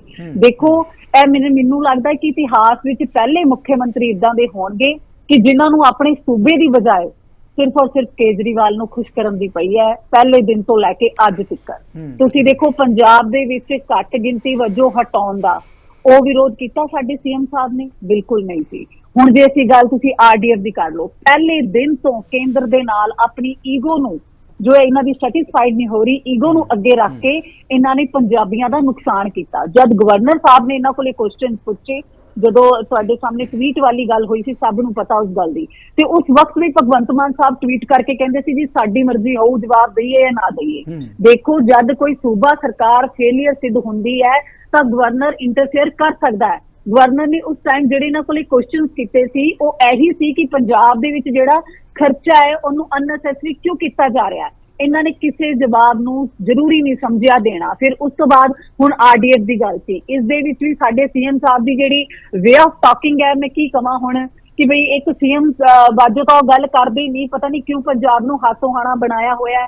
ਉਸ ਦੇ ਵਿੱਚ ਵੀ ਇਹਨਾਂ ਨੇ ਆਪ ਦਾ ਈਗੋ ਰੱਖਿਆ। ਹੁਣ ਜਿਹੜੀ ਆਯੋਗ ਨੀਤੀ ਸੀ ਉਹਦੇ ਵਿੱਚ ਵੀ ਇਹਨਾਂ ਨੇ ਮੀਟਿੰਗ 'ਚ ਜਾਣ ਲਈ ਮਨਾ ਕੀਤਾ। ਦੇਖੋ ਉਹ ਵੀ ਪੰਜਾਬ ਨਾਲ ਕਿੱਡਾ ਵੱਡਾ ਤਬਕਾ ਹੈ ਜਿਸ ਦੇ ਵਿੱਚ ਸਾਰੀਆਂ ਮਤਲਬ ਪੂਰੇ ਦੇਸ਼ ਦੇ ਸਟੇਟ ਦੇ ਮੁੱਖ ਮੰਤਰੀ ਆਏ ਹੋਣਗੇ ਤੇ ਪੰਜਾਬ ਦੀ ਕੁਰਸੀ ਖਾਲੀ ਹੋਊਗੀ, ਕਿਉਂਕਿ ਪੰਜਾਬ ਦੇ ਮੁੱਖ ਮੰਤਰੀ ਦੀ ਜਿਹੜੀ ਈਗੋ ਹੈ ਉਹ ਬਹੁਤ ਚਰਮ ਸੀਮਾ ਤੇ ਹੈ, ਹੰਕਾਰ ਬਹੁਤ ਚਰਮ ਸੀਮਾ ਤੇ ਹੈ। ਉਹ ਪੰਜਾਬ ਦੇ ਮੁੱਦੇ ਲਿਜਾ ਕੇ ਸਾਹਮਣੇ ਰੱਖਣਾ ਹੀ ਨਹੀਂ ਚਾਹੁੰਦੇ, ਦੱਸਣਾ ਹੀ ਨਹੀਂ ਚਾਹੁੰਦੇ ਕਿ ਪੰਜਾਬ 'ਚ ਇਹ ਦਿੱਕਤ ਹੈਗੀ ਆ। ਉਹਨਾਂ ਨੂੰ ਤੇ ਬਸ 24 ਘੰਟੇ ਸਿਰਫ ਕੇਜਰੀਵਾਲ ਸੁਪਰੀਮੋ ਖੁਸ਼ ਕਰਨਾ ਹੈ ਔਰ ਇਸ ਤੋਂ ਇਲਾਵਾ ਕੁਝ ਨਹੀਂ ਹੈ। ਟੋਕਣ ਲੱਗਿਆ ਪਰ ਉਹ ਇਹ ਵੀ ਕਹਿੰਦੇ ਆ ਕਿ ਸਾਨੂੰ ਤਾਂ ਪੰਜਾਬੀ ਨੇ ਐਡਾ ਵੱਡਾ ਸਮਰਥਨ ਦਿੱਤਾ ਹੈ, 92 ਸੀਟਾਂ ਅਸੀਂ ਜਿੱਤ ਕੇ ਆਏ ਹਾਂ, ਇਸ ਕਰਕੇ ਪੰਜਾਬ ਦੇ ਮੁੱਦਿਆਂ ਦੀ ਲੜਾਈ ਦਾ ਭਰੋਸਾ ਹੀ ਕਹਿੰਦੇ ਪੰਜਾਬੀ ਸਾਡੇ ਤੇ ਕਰਦੇ ਆ। ਪੰਜਾਬੀ ਸਿੱਧੂ ਜੀ ਨਾਲ ਤੇ ਭਰੋਸਾ ਕਰਦੇ। ਮੈਂ ਕਹਿੰਦੀ ਆ ਪੰਜਾਬ ਦੇ ਵਿੱਚ 14 ਮਹੀਨਿਆਂ ਦੇ ਵਿੱਚ ਇਹਨਾਂ ਨੇ ਕੰਨੀ ਹੱਥ ਲਵਾਤੇ ਲੋਕਾਂ ਤੇ। ਇਹਨਾਂ ਨੂੰ ਕਹੋ ਜ਼ਮੀਨ ਦੇ ਉੱਤੇ ਗ੍ਰਾਸ ਰੂਟ ਤੇ ਆ ਕੇ ਦੇਖੋ, ਲੋਕਾਂ ਦੀ ਅੱਜ ਮਜਬੂਰੀ ਬਣ ਗਈ ਹੋਗੀ ਤੁਹਾਨੂੰ ਸਮਰਥਨ ਦੇਣਾ, ਕਿਉਂਕਿ 4 ਸਾਲ ਲੋਕਾਂ ਨੂੰ ਲੱਗਦਾ ਤੁਹਾਨੂੰ ਝੱਲਣਾ ਪੈਣਾ।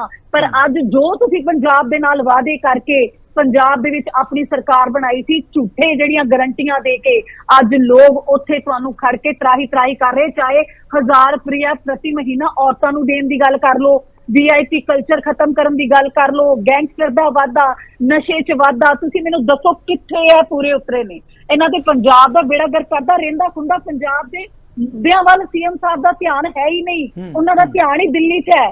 ਸਿਰਫ ਪਹਿਲੇ ਦਿਨ ਤੋਂ ਜਾਂ ਐਡਵਰਟਾਈਜ਼ਮੈਂਟ 'ਚ ਪੰਜਾਬ ਦੇ ਤੁਸੀਂ ਪੈਸਿਆਂ ਨੂੰ ਦੋਹੀ ਖਜ਼ਾਨੇ ਨੂੰ ਦੋਹੀ ਹੱਥੀ ਲੁਟਾ ਰਹੇ ਹੋ, ਆਪਣੀ ਐਡਸ ਕਰ ਰਹੇ ਹੋ, ਤੇ ਜਾਂ ਫਿਰ ਹੈਲੀਕਾਪਟਰ ਦਾ ਫ੍ਰੀ 'ਚ ਯੂਜ਼ ਹੋ ਰਿਹਾ। ਦਿੱਲੀ ਵਾਲਿਆਂ ਨੂੰ ਲਿਜਾਓ ਔਰ ਸੈਰ ਕਰੋ, ਇੰਨੀਆਂ ਤੁਹਾਡੀਆਂ ਸਿਕਿਉਰਟੀਆਂ। ਅੱਜ ਤਿੱਕਰ ਸਿੱਧੂ ਮੂਸੇਵਾਲੇ ਨੂੰ ਕੱਲ 1 ਸਾਲ ਹੋ ਗਿਆ, ਉਸਦੇ ਮਾਤਾ ਪਿਤਾ ਨੂੰ ਰੋਂਦਿਆਂ ਨਹੀਂ ਦੇਖਿਆ ਜਾ ਰਿਹਾ, ਦੁਹਾਈਆਂ ਦਿੱਤਿਆਂ ਨਹੀਂ ਦੇਖਿਆ ਜਾ ਰਿਹਾ। ਅੱਜ ਤਿੱਕਰ ਉਸ ਇਨਸਾਨ ਨੂੰ ਇਨਸਾਫ ਨਹੀਂ ਮਿਲਿਆ, ਉਸਦੀ ਸਿਕਿਉਰਟੀ ਖਾਣ ਵਾਲੇ। ਥੈਂਕ ਯੂ ਵੈਰੀ ਮਚ, ਤੁਹਾਡਾ ਵਿਊ ਪੁਆਇੰਟ ਆ ਗਿਆ। ਬਣੇ ਰਹੋ ਸਾਡੇ ਨਾਲ, ਇਸ ਮੁੱਦੇ ਤੇ ਫੇਰ ਆਵਾਂਗੇ ਆਪਾਂ ਤੁਹਾਡੇ ਨਾਲ। ਬਰਾਕੀ ਸਾਹਿਬ, ਜਿਸ ਮਾਮਲੇ ਤੇ ਆਪਾਂ ਸਵਾਲ ਲੈ ਰਹੇ ਹਾਂ, ਵੱਡਾ ਸਵਾਲ ਇਹੀ ਹੈ ਕਿ ਪੰਜਾਬ ਦੀ ਆਮ ਆਦਮੀ ਪਾਰਟੀ ਭਗਵੰਤ ਮਾਨ ਸਰਕਾਰ ਆਰਡੀਨੈਂਸ ਦੇ ਮੁੱਦੇ ਤੇ ਕਾਂਗਰਸ ਦੀ ਹਮਾਇਤ ਦੀ ਗੱਲ ਕਰ ਰਹੀ ਹੈ। ਪਿਛਲੇ ਦਿਨਾਂ 'ਚ ਆਪਾਂ ਸਾਰੇ ਜਾਣਦੇ ਹਾਂ ਦਿੱਲੀ ਦੀ ਜਿਹੜੀ ਕਾਂਗਰਸ ਦੀ ਲੀਡਰਸ਼ਿਪ ਹੈ ਵੱਲੋਂ ਪੰਜਾਬ ਦੀ ਲੀਡਰਸ਼ਿਪ ਨੂੰ ਬੁਲਾਇਆ ਗਿਆ, ਵਿਚਾਰ ਵਟਾਂਦਰੇ ਕੀਤੇ ਗਏ, ਫੈਸਲਾ ਵੀ ਆ ਜਾਏਗਾ। ਪਰ ਜੋ ਮੀਡੀਆ 'ਚ ਆਇਆ ਕਿ ਕਾਂਗਰਸ ਦੇ ਅੰਦਰ ਕਾਫੀ ਇਸ ਮਾਮਲੇ ਨੂੰ ਲੈ ਕੇ ਵਿਰੋਧ ਹੈ ਕਿ ਉਹ ਧਿਰ ਨੂੰ ਮਦਦ ਕਿਉਂ ਦਿੱਤੀ ਜਾਵੇ ਜਿਹੜੀ ਧਿਰ ਸਾਡੀ ਪੰਜਾਬ 'ਚ ਹੀ ਤੇ ਹੀ ਫੇਰਨ ਲੱਗੀ ਵੀ ਹੈ। ਕਿਵੇਂ ਦੇਖਦੇ ਇਸ ਮੁੱਦੇ ਤੇ, ਜਾਂ ਪੰਜਾਬ 'ਚ ਕਿਹੋ ਜਿਹੀ ਰਾਜਸੀ ਤਬਦੀਲੀ ਦਾ ਸੁਨੇਹਾ ਜਾ ਰਿਹਾ ਇਸ ਵੇਲੇ? ਸਰ ਸਾਹਿਬ, ਜੇ ਮੈਂ ਬੜਾ ਓਨੈਸਟਲੀ ਕਹਾਂ ਜੀ, ਕਹੋ ਜਰੂਰ। ਜਿਹੜਾ ਕੁਛ ਇਹਨਾਂ ਦਾ ਇਹ ਜਿਹੜੀ ਚੀਜ਼ ਚੱਲ ਰਹੀ ਆ, ਦਿੱਲੀ ਜਾਣਾ ਕਾਂਗਰਸ ਦਾ, ਉਹਨਾਂ ਨੇ ਆਰਡੀਨੈਂਸ, ਇਹ ਬਹੁਤ ਛੋਟੀਆਂ ਗੱਲਾਂ। ਵੱਡੀ ਗੱਲ ਸਿੱਧੂ ਸਾਹਿਬ ਮੇਰੇ ਵਿਚਾਰ ਮੁਤਾਬਕ ਇਹ ਆ ਵੀ ਅਸੀਂ ਪ੍ਰੈਜ਼ੀਡੈਂਟ ਫਾਰਮ ਆਫ ਡੈਮੋਕ੍ਰੇਸੀ ਲਈ ਵੱਧ ਰਹੇ ਹਾਂ, ਪਾਰਲੀਆ ਫਾਰਮ ਆਫ ਗਵਰਨਮੈਂਟ ਲਈ ਅਸੀਂ ਹਟ ਰਹੇ ਹਾਂ, ਜਿਹੜਾ ਕਿ ਇੱਕ ਹਿੰਦੁਸਤਾਨ ਦੇ ਸੰਦਰਭ ਦੇ ਵਿੱਚ ਚਿੰਤਾ ਦਾ ਵਿਸ਼ਾ ਵਾ। ਸ਼ਕਤੀ ਇੱਕ ਹੱਥ ਦੇ ਵਿੱਚ ਜਾ ਰਹੀਆਂ ਨੇ, instead of the Supreme Court verdict. ਉਹਦੇ ਬਾਵਜੂਦ ਵੀ ਕਿਸ ਤਰ੍ਹਾਂ ਦੇ ਨਾਲ ਜੁਡੀਸ਼ਰੀ ਨੂੰ ਲਾਂਭੇ ਲਾਇਆ ਜਾ ਰਿਹਾ ਵਾ। ਮੇਰੀ ਸੋਚ ਜਾਂ ਮੇਰਾ ਵਿਊ ਥੋੜਾ ਜਿਹਾ ਮੈਂ ਇੱਧਰ ਨੂੰ ਦੇਖ ਰਿਹਾ ਵਾਂ। ਦੇਖੋ, ਰਾਸ਼ਟਰਪਤੀ ਦੇ ਅਹੁਦੇ ਦਾ ਜਾਂ ਗਵਰਨਰਾਂ ਦੇ ਅਹੁਦੇ ਦਾ ਮਿਸਯੂਜ਼ ਹੁੰਦਾ ਆ ਰਿਹਾ ਵਾ, ਕਾਫੀ ਸਮੇਂ ਤੋਂ ਹੁੰਦਾ ਆ ਰਿਹਾ ਵਾ। ਪ੍ਰੋਫੈਸਰ ਸਾਹਿਬ ਇੱਥੇ ਬੈਠੇ ਨੇ, ਕਾਂਗਰਸ ਨੇ ਵੀ ਰੱਜ ਕੇ ਕੀਤਾ ਜਦੋਂ ਕਿਤੇ ਵੀ ਐਮਰਜੈਂਸੀ ਲਾਉਣੀ ਹੁੰਦੀ ਸੀ।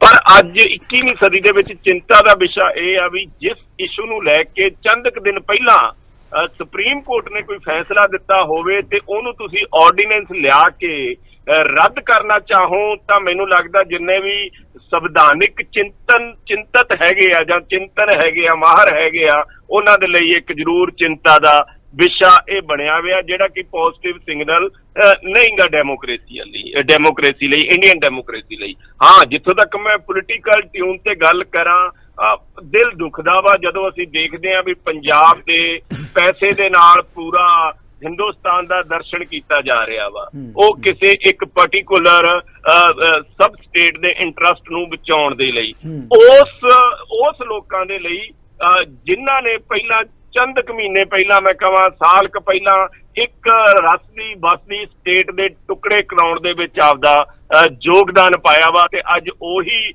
ਫੈਡਰਲ ਢਾਂਚੇ ਦੀ ਦੁਹਾਈ ਦੇ ਕੇ ਇਹ ਸਾਰੀਆਂ ਗੱਲਾਂ ਮੂਹਰੇ ਆ ਰਹੀਆਂ। ਜਿਵੇਂ ਕਹਿੰਦੇ ਨੇ ਇਹ ਕਰਮਾਂ ਦਾ ਹੀ ਲੇਖਾ ਜੋਖਾ, ਜਿਵੇਂ ਦੂਸਰੇ ਪਾਸੇ ਵੱਲੋਂ ਉਹਨਾਂ ਨੂੰ ਮੂਹਰੇ ਆ ਰਿਹਾ ਵਾ। ਮਾੜੀ ਜਿੱਥੋਂ ਤੱਕ ਗੱਲ ਤੁਸੀਂ ਸਟਾਰਟਿੰਗ ਦੇ ਵਿੱਚ ਕਹੀ ਆ ਬਈ ਪੰਜਾਬ ਦੀ ਲੀਡਰਸ਼ਿਪ ਉੱਥੇ ਗਈ ਆ ਵੀ ਇੱਕ ਪਾਸੇ ਤਾਂ ਸਾਡੀ ਧੌਣ ਮਰੋੜੀ ਜਾ ਰਹੀ ਆ, ਮੈਂ ਬੜਾ ਪੰਜਾਬੀ ਦੇ ਵਿੱਚ ਸਿੱਧਾ ਜਿਹਾ ਕਹੂੰਗਾ, ਇਹ ਇਸ ਚੀਜ਼ ਦੇ, ਇਸ ਇੱਜ਼ਤ ਦੇ ਕਾਂਗਰਸੀ ਹੱਕਦਾਰ ਨੇ, ਡਿਜ਼ਰਵ ਕਰਦੇ ਨੇ ਇਸ ਚੀਜ਼ ਨੂੰ, ਕਿਉਂਕਿ ਇਹਨਾਂ ਨੇ ਰੱਜ ਕੇ ਕਰਪਸ਼ਨ ਕੀਤੀ ਆ। ਸੌਰੀ, ਮੈਂ ਬਾਹਲੀ ਉਸ ਪਾਸੇ ਨੂੰ ਪੋਲੀਟੀਕਲ ਟਿਊਨ ਤੇ ਨਾ ਜਾਵਾਂ, ਤੇ ਵੀ ਜੇ ਕਿਸੇ ਨੂੰ ਕੋਈ ਸਮਨਿੰਗ ਹੁੰਦੀ ਆ ਤਾਂ ਡੇਰਲੀ ਇਹਨਾਂ ਨੂੰ ਫੇਸ ਕਰਨੀ ਚਾਹੀਦੀ ਆ। ਈਵਨ ਮੈਂ ਤਾਂ ਇਹ ਕਹਿਣਾ ਵਾ ਵੀ ਵਾਕਿਆ ਹੀ ਇੱਕ ਕਾਨੂੰਨ ਇਹੋ ਜਿਹਾ ਆ ਜਾਣਾ ਚਾਹੀਦਾ ਵੀ ਜਿੰਨਾ ਚਿਰ ਟ੍ਰਾਇਲ ਚੱਲਦਾ ਵਾ ਵੀ ਨਾ ਤਾਂ ਇਹ ਇਲੈਕਸ਼ਨ ਲੜ ਸਕਣ।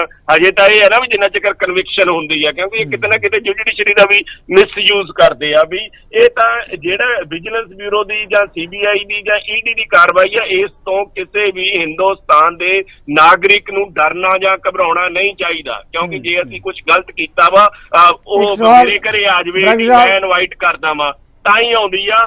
ਤੇ ਬਾਕੀ ਜਿਹੜੀ ਗੱਲ ਹੈਗੀ ਆ ਵੀ ਸਾਡਿਆਂ ਨੂੰ ਸਿੱਟਦੇ ਆ, ਜਿਹਨੇ ਗਲਤ ਕੰਮ ਕੀਤਾ ਉਹ ਸਿੱਟੂਗਾ। ਤੇ ਜਿੱਥੋਂ ਤੱਕ ਆਪ ਦਿੱਲੀ ਦੀ ਸਰਕਾਰ ਦੀ ਗੱਲ ਹੈਗੀ ਹੈ, ਇੱਕ ਵੱਡਾ ਵਿਸ਼ਾ, ਇੱਕ ਚਿੰਤਾ ਦਾ ਵਿਸ਼ਾ ਵਾ ਇਹ ਪ੍ਰੈਜ਼ੀਡੈਂਟ ਵਰਸਸ ਅੱਜ ਦੀ ਤਰੀਕ ਦੇ ਵਿੱਚ ਕਿਤੇ ਨਾ ਕਿਤੇ ਸੁਪਰੀਮ ਕੋਰਟ ਹੋਇਆ ਪਿਆ ਵਾ, ਖਾਸ ਕਰਕੇ ਉਹਨਾਂ ਮੁੱਦਿਆਂ ਤੇ ਜਿਹੜਾ ਸੁਪਰੀਮ ਕੋਰਟ ਵਿੱਚੋਂ ਚੰਦ ਕੁ ਦਿਨ ਪਹਿਲਾਂ ਡਿਸਾਈਡ ਕੀਤਾ ਜਾਵੇ, ਉਹਦੇ ਅਲਟਰਾਵਾਇਲਟ ਕੋਈ ਆਰਡੀਨੈਂਸ ਲਿਆਉਣਾ ਜਾਂ ਜਿਹੜਾ ਪੈਂਡਿੰਗ ਹੋਵੇ, ਇਸ ਨੂੰ ਲੈ ਕੇ ਜ਼ਰੂਰ ਜਿਹੜੇ ਸੰਵਿਧਾਨ ਸ਼ਾਸਤਰੀ ਹੈਗੇ ਆ ਉਹਨਾਂ ਨੂੰ ਇੱਕ ਵੱਡੀ ਡਿਬੇਟ ਦਾ ਚੱਲਣ ਹੋਣਾ ਚਾਹੀਦਾ ਵਾ, ਤੇ ਪਾਰਲੀਮੈਂਟ ਵਿੱਚ ਸਟਰੋਂਗ ਇੱਕ ਕਾਨੂੰਨ ਹੋਣਾ ਚਾਹੀਦਾ ਵੀ ਜਿਹੜਾ ਵਿਸ਼ਾ ਸੁਪਰੀਮ ਕੋਰਟ ਵਿਚਾਰ ਰਿਹਾ ਜਾਂ ਕੁਝ ਸਮਾਂ ਪਹਿਲਾਂ ਵਿਚਾਰਿਆ ਗਿਆ, ਉਹਨੂੰ ਘੱਟੋ ਘੱਟ ਸਭ ਆਰਡੀਨੈਂਸ ਲਿਆ ਕੇ ਬੜੀ ਲਾਈਟਲੀ ਵੀ ਇਹਦੇ ਨਾਲ ਇੱਕ ਡਿਕਟੇਟਰ ਫਾਰਮ ਆਫ ਕੈਬਨਿਟ ਉਹਨੂੰ ਸੁਪਰੀਮ ਕੋਰਟ ਦੇ ਫੈਸਲੇ ਨੂੰ ਡੀਮੋਰਲਾਈਜ਼ ਜਾਂ ਡਿਫੇਮ ਜਾਂ ਉਹਦੀ ਵੈਲਿਊ ਘੱਟ ਨਾ ਕਰੇ। ਇਹ ਕੋਈ ਜ਼ਰੂਰ ਘੱਟੋ ਘੱਟ ਸੈਸ਼ਨ ਦੀ ਵੇਟ ਹੋਵੇ, ਇੱਕ ਡਿਬੇਟ ਹੋਵੇ ਉਸ ਮੁੱਦੇ ਤੇ ਜਿਹਦੇ ਤੇ ਅਸੀਂ ਸੁਪਰੀਮ ਕੋਰਟ ਦਾ ਇੱਕ ਫੈਸਲਾ ਸਿੰਪਲ ਜਿਹਾ ਆਰਡੀਨੈਂਸ ਲਿਆ ਕੇ ਲਾ ਦਿੰਦੇ। ਬਿਲਕੁਲ ਤੁਹਾਡਾ ਵਿਊ ਬਣਾ ਗਿਆ। ਪ੍ਰੋਫੈਸਰ ਮਨਜੀਤ ਸਿੰਘ ਜਿਸ ਮਾਮਲੇ ਦੀ ਗੱਲ ਬਰਾਗੀ ਸਾਹਿਬ ਨੇ ਕੀਤੀ ਹੈ, ਦੇਖੋ ਇੱਕ ਪਾਸੇ ਮਾਮਲਾ ਹੈਗਾ ਫੈਡਰਲ ਸਿਸਟਮ ਦੇ ਉਹਦੇ ਸੰਘੀ ਢਾਂਚੇ ਤੇ ਹਮਲੇ ਦਾ, ਪ੍ਰੈਜ਼ੀਡੈਂਸ਼ੀਅਲ ਕਿਸਮ ਦੀ ਜਿਹੜੀ ਕਿ ਤਰਜ਼ ਦੇ ਉੱਤੇ ਸਰਕਾਰਾਂ ਬਣਾਉਣ ਦਾ, ਦੂਜੇ ਪਾਸੇ ਭ੍ਰਿਸ਼ਟਾਚਾਰ ਦਾ ਮੁੱਦਾ ਪੰਜਾਬ ਨਾਲ ਸਿੱਧੇ ਤੌਰ ਤੇ ਜੁੜਿਆ ਹੋਇਆ, ਕਿਉਂਕਿ ਜਿਹੜੀ ਸਰਕਾਰ ਪੰਜਾਬ 'ਚ ਉਹ ਕਹਿੰਦੀ ਸੀ ਭ੍ਰਿਸ਼ਟਾਚਾਰ ਦੇ ਖਿਲਾਫ ਲੜਾਈ ਲੜ ਰਹੇ ਹਾਂ, ਜਿਹੜੀ ਹਮਾਇਤ ਮੰਗੀ ਜਾ ਰਹੀ ਹੈ ਉਸੇ ਪਾਰਟੀ ਤੋਂ ਹਮਾਇਤ ਮੰਗੀ ਜਾ ਰਹੀ ਹੈ ਜਿਸ ਪਾਰਟੀ ਦੇ ਸਭ ਤੋਂ ਵੱਡੇ ਆਗੂ ਜਿਹੜੇ ਭ੍ਰਿਸ਼ਟਾਚਾਰ ਦੇ ਮਾਮਲਿਆਂ 'ਚ ਲਿਪਤ ਹੈ, ਜਿਨ੍ਹਾਂ ਤੇ ਕਾਰਵਾਈ ਹੋ ਰਹੀ ਹੈ। ਕੀ ਲੱਗਦਾ ਕਿ ਇਸ ਮਾਮਲੇ ਦੇ ਵਿੱਚ ਫਿਰ ਕੋਈ ਕਿਧਰੇ ਨਾ ਕਿਤੇ ਕੋਈ ਤੇਰਾ ਆਪਣਾ ਅਸੂਲਨ ਸਮਝੌਤਾ ਕਰੇਗੀ, ਭ੍ਰਿਸ਼ਟਾਚਾਰ ਦਾ ਮਾਮਲਾ ਛੱਡਿਆ ਜਾਏਗਾ ਜਾਂ ਫੈਡਰਲ ਢਾਂਚੇ ਦੇ ਜਿਹੜੇ ਅਟੈਕ ਹੋ ਰਿਹਾ ਉਹਦੇ ਲਈ ਕਾਂਗਰਸੀ ਕਿਸੇ ਅਸੂਲ ਦੇ ਆਧਾਰ ਤੇ ਇਕੱਠੇ ਹੋਣਗੇ? ਨਹੀਂ, ਦੇਖੋ ਇਹ ਬਾਰਗੇਨਿੰਗ ਤੇ ਹੋਊਗੀ। ਜਿਹੜੀਆਂ ਪਾਰਟੀਆਂ ਆ ਉਹ ਕਿਸੇ ਨੂੰ ਕੋਈ ਚਿੰਤਾ ਨਹੀਂ ਹੈ। ਜਿਸ ਤਰੀਕੇ ਨਾਲ ਇੱਥੇ ਗੱਲ ਕੀਤੀ ਜਾ ਰਹੀ ਹੈ ਕਿ ਸੰਵਿਧਾਨ ਨੂੰ ਖਤਰਾ ਆ, ਪ੍ਰੈਜ਼ੀਡੈਂਟ ਫਾਰਮ ਦਾ ਇੱਥੇ ਦੇਸ਼ ਦੇ ਵਿੱਚ ਰਾਜ ਹੋ ਜਾਊਗਾ, ਕਈ ਕੁਝ ਹੋ ਹੀ ਜਾ ਰਿਹਾ ਤੁਹਾਡੇ ਸਾਹਮਣੇ ਹੀ ਆ। ਪ੍ਰੈਜ਼ੀਡੈਂਟ ਉਸ ਉਦਘਾਟਨ ਦੇ ਵਿੱਚ ਹੈ ਹੀ ਨਹੀਂ। ਕਿੰਨੀ ਬੜੀ ਪਹਿਲੇ ਵਾਲੇ ਪ੍ਰੈਜ਼ੀਡੈਂਟ ਸੀਗੇ, ਪਹਿਲੇ ਵਾਲੇ ਸਪੀਕਰ ਸੀ, ਹੁਣ ਵਾਲੇ ਪ੍ਰੈਜ਼ੀਡੈਂਟ ਨਹੀਂ ਸੀ। ਕਿੱਡੀ ਅਫਸੋਸ ਵਾਲੀ ਗੱਲ। ਚਲੋ ਪਾਰਟੀਆਂ ਦੇ ਵਿਰੋਧੀ ਆਪਾਂ ਕਹਿ ਸਕਦੇ ਕਿ 21 ਪਾਰਟੀਆਂ ਨਹੀਂ ਉੱਥੇ ਆਈਆਂ, ਉਹ ਇਸ ਕਰਕੇ ਕਿ ਚਲੋ ਉਹ ਰਾਜਨੀਤੀ ਕਰਦੀਆਂ, ਪਰ ਪ੍ਰੈਜ਼ੀਡੈਂਟ ਤੇ ਰਾਜਨੀਤਿਕ ਨਹੀਂ, ਉਹ ਤੇ ਆਪਣਾ, ਉਹ ਤੇ ਸਟੇਟ ਦਾ ਹੈੱਡ ਹੈਗਾ। ਇਹ ਸਾਰਾ ਕੁਝ ਇੱਕ ਖਾਸ ਡਾਇਰੈਕਸ਼ਨ ਵੱਲ ਤੇ ਜਾ ਰਿਹਾ। ਇਹਦੇ 'ਚ ਕੋਈ ਦੋ ਰਾਏ ਨਹੀਂ ਹੈਗੀਆਂ। ਕਾਂਗਰਸ ਦੇ ਅੰਦਰ ਜਿਹੜਾ ਤੁਸੀਂ ਮੁੱਦਾ ਅੱਜ ਖੜਾ ਕੀਤਾ, ਉੱਥੇ ਵੀ ਇਹਦੀ ਗੱਲ ਦੀ ਕਾਫੀ ਕੰਟਰੋਵਰਸੀ ਆ ਪਸੂੜੀ ਹੈਗੀ ਆ। ਪੀ ਚਿਦੰਬਰਮ ਦਾ ਹੁਣੇ ਬੰਬੇ ਤੋਂ ਆ ਪ੍ਰੈਸ ਕਾਨਫਰੰਸ ਦਾ ਜਾਂ ਕੋਈ ਸਟੇਟਮੈਂਟ ਦਿੱਤੀ ਹੈ ਉਹਨਾਂ ਦੀ, ਅਖਬਾਰ ਮੈਂ ਦੇਖ ਰਿਹਾ ਸੀ, ਹੁਣੇ ਪੜ੍ਹ ਰਿਹਾ ਸੀ, ਉਹਨਾਂ ਨੇ ਵੀ ਇਹ ਗੱਲ ਕਹੀ ਹੈ ਕਿ ਇਹ ਜਿਹੜਾ ਦਿੱਲੀ ਦੇ ਵਿੱਚ ਬੀਜੇਪੀ ਕਰ ਰਹੀ ਹੈ ਗਲਤ ਕੰਮ ਕਰ ਰਹੀ ਹੈ। ਇਹਦਾ ਮਤਲਬ ਕਾਂਗਰਸ ਦੇ ਅੰਦਰ ਵੀ ਇੱਕ ਸੈਕਸ਼ਨ ਇਹ ਗੱਲ ਤੇ ਕਹਿ ਹੀ ਰਿਹਾ ਨਾ ਕਿ ਤੁਸੀਂ ਚੁਣੀਆਂ ਹੋਈਆਂ ਸਰਕਾਰਾਂ ਨੂੰ ਇਸ ਤਰੀਕੇ ਨਾਲ ਆਰਡੀਨੈਂਸ ਦੇ ਨਾਲ ਉਹਨਾਂ ਦਾ ਮੂੰਹ ਬੰਦ ਕਰ ਦਿਓ। ਉਹ ਕਰਨਗੇ ਕਿ ਉੱਥੇ ਕੋਈ ਬਿਊਰੋਕਰੇਸੀ ਤੇ ਕੁਝ ਕਰੂਗੀ ਨਹੀਂ, ਉਹਨਾਂ ਦੇ ਕਹਿਣ ਤੇ ਕਰੂਗੀ ਨਹੀਂ ਕੁਝ ਵੀ। ਸਰਕਾਰ ਤੇ ਵੈਸੇ ਹੀ ਉਹਦਾ ਫਿਰ ਤੁਸੀਂ ਭੋਗ ਹੀ ਪਾਤਾ ਨਾ ਪ੍ਰੈਕਟੀਕਲੀ ਸਰਕਾਰ ਦਾ। ਜੇ ਤੁਸੀਂ ਇੱਕ ਬੰਦੇ ਨੂੰ ਪੁੱਛ ਨਹੀਂ ਸਕਦੇ, ਟਰਾਂਸਫਰ ਨਹੀਂ ਕਰ ਸਕਦੇ, ਗੱਲ ਨਹੀਂ ਕਰ ਸਕਦੇ, ਹਰ ਇੱਕ ਗੱਲ, ਤੇ ਇਹ ਤੇ ਫਿਰ ਪੋਸਟ ਆਫਿਸ ਦਾ ਕੰਮ ਹੈ, ਡਾਕੀਏ ਦਾ ਕੰਮ ਹੈ। ਤੇ ਡਾਕੀਏ ਵਾਲੀ ਜਿਹੜੀ ਡਾਕੀਆ ਖੁਦ ਸਰਕਾਰ ਥੋੜ੍ਹੀ ਹੁੰਦੀ ਹੈ। ਇਹ ਹਾਲਤ ਬਣੀ ਹੈ। ਇਸ ਲਈ ਕਾਂਗਰਸ ਦੇ ਅੰਦਰ ਵੀ ਨਵਜੋਤ ਸਿੰਘ ਸਿੱਧੂ ਜਦੋਂ ਬਾਹਰ ਆ ਕੇ ਉਹਨਾਂ ਨੇ ਕੱਲ ਪੀਸੀ ਕੀਤੀ ਹੈ, ਉਹਨਾਂ ਨੇ ਕਿਹਾ ਅੰਦਰ ਵਾਲੀ ਗੱਲ ਤੇ ਨਹੀਂ ਮੈਂ ਦੱਸੂਗਾ, ਉਹ ਤੇ ਸਾਡੇ ਲੀਡਰ ਦੱਸਣਗੇ, ਉਹ ਸਾਡੀ ਆ ਟੌਪ ਸੀਕਰਟ, ਮਤਲਬ ਉਹ ਕੌਨਫੀਡੈਂਸ਼ੀਅਲ ਆ। ਪਰ ਮੈਂ ਤੁਹਾਨੂੰ ਗੱਲ ਸੰਵਿਧਾਨ ਦੇ ਨਾਲ ਵਾਸਤਾ ਪਾ ਕੇ ਕਹਿਣਾ, ਉਹਨਾਂ ਵੀ ਉਹੀ ਗੱਲ ਕਹੀ ਜੋ ਅੱਜ ਪੀ ਚਿਦੰਬਰਮ ਨੇ ਕਹੀ ਹੈ ਕਿ ਇਹ ਖਤਰੇ ਵਾਲੀ ਗੱਲ ਆ। ਇਹਦਾ ਮਤਲਬ ਕਾਂਗਰਸ ਦੇ ਅੰਦਰ ਇੱਕ ਉਹ ਸੈਕਸ਼ਨ ਜਿਹੜਾ ਥੋੜ੍ਹਾ ਸ਼ਰੀਫ ਤੌਰ ਤੇ, ਜਾਣੀ ਜਿਹੜੇ ਕੋਲ ਉਨੇ ਦਾਗੀ ਨਹੀਂ ਹੈਗੇ, ਜਿਨ੍ਹਾਂ ਦੇ ਉੱਤੇ ਤੁਸੀਂ ਕੋਈ ਉਹੋ ਜਿਹੀ ਇਨਕੁਆਇਰੀ ਨਹੀਂ ਬਿਠਾ ਸਕਦੇ, ਉਹ ਕਿ ਜਿਹੜੀ ਜਿਨ੍ਹਾਂ ਨੂੰ ਤੁਸੀਂ ਅਜੇ ਕਿਸੇ ਇਹ ਵਿਜੀਲੈਂਸ ਜਾਂ ਈਡੀ ਦੇ ਵਸ 'ਚ ਨਹੀਂ ਪਾ ਸਕਦੇ, ਉਹ ਇਹ ਗੱਲ ਦਾ ਸੋਚ ਰਹੇ ਆ। ਬਾਕੀ ਦੇ ਜਿਹੜੇ ਪੰਜਾਬ ਵਾਲੇ ਆ ਉਹਨਾਂ ਦਾ ਤੇ ਆਪਣੀ ਖੱਲ ਬਚਾਉਣ ਦਾ ਕਿਆ ਮੌਕਾ, ਇੱਕ ਬਾਰਗੇਨਿੰਗ ਕਰਕੇ ਆਪਾਂ ਇਹ ਦਬਾਅ ਪਾਈਏ ਤਾਂ ਕਿ ਸਾਡੇ ਬੰਦੇ ਤੇ ਛੁੱਟਣ, ਜੇ ਇਹਨਾਂ ਨੇ ਸਾਡੀ ਸਪੋਰਟ ਲੈਣੀ ਆ ਉੱਥੇ ਰਾਜ ਸਭਾ ਦੇ ਵਿੱਚ। ਇਹ ਇਸ ਕਿਸਮ ਦੀ ਆ। ਪਰ ਮੇਰਾ ਇਹਦੇ 'ਚ ਤੀਜੀ ਗੱਲ, ਮੇਰਾ ਤੇ ਤੀਜਾ ਰਸਤਾ ਆ।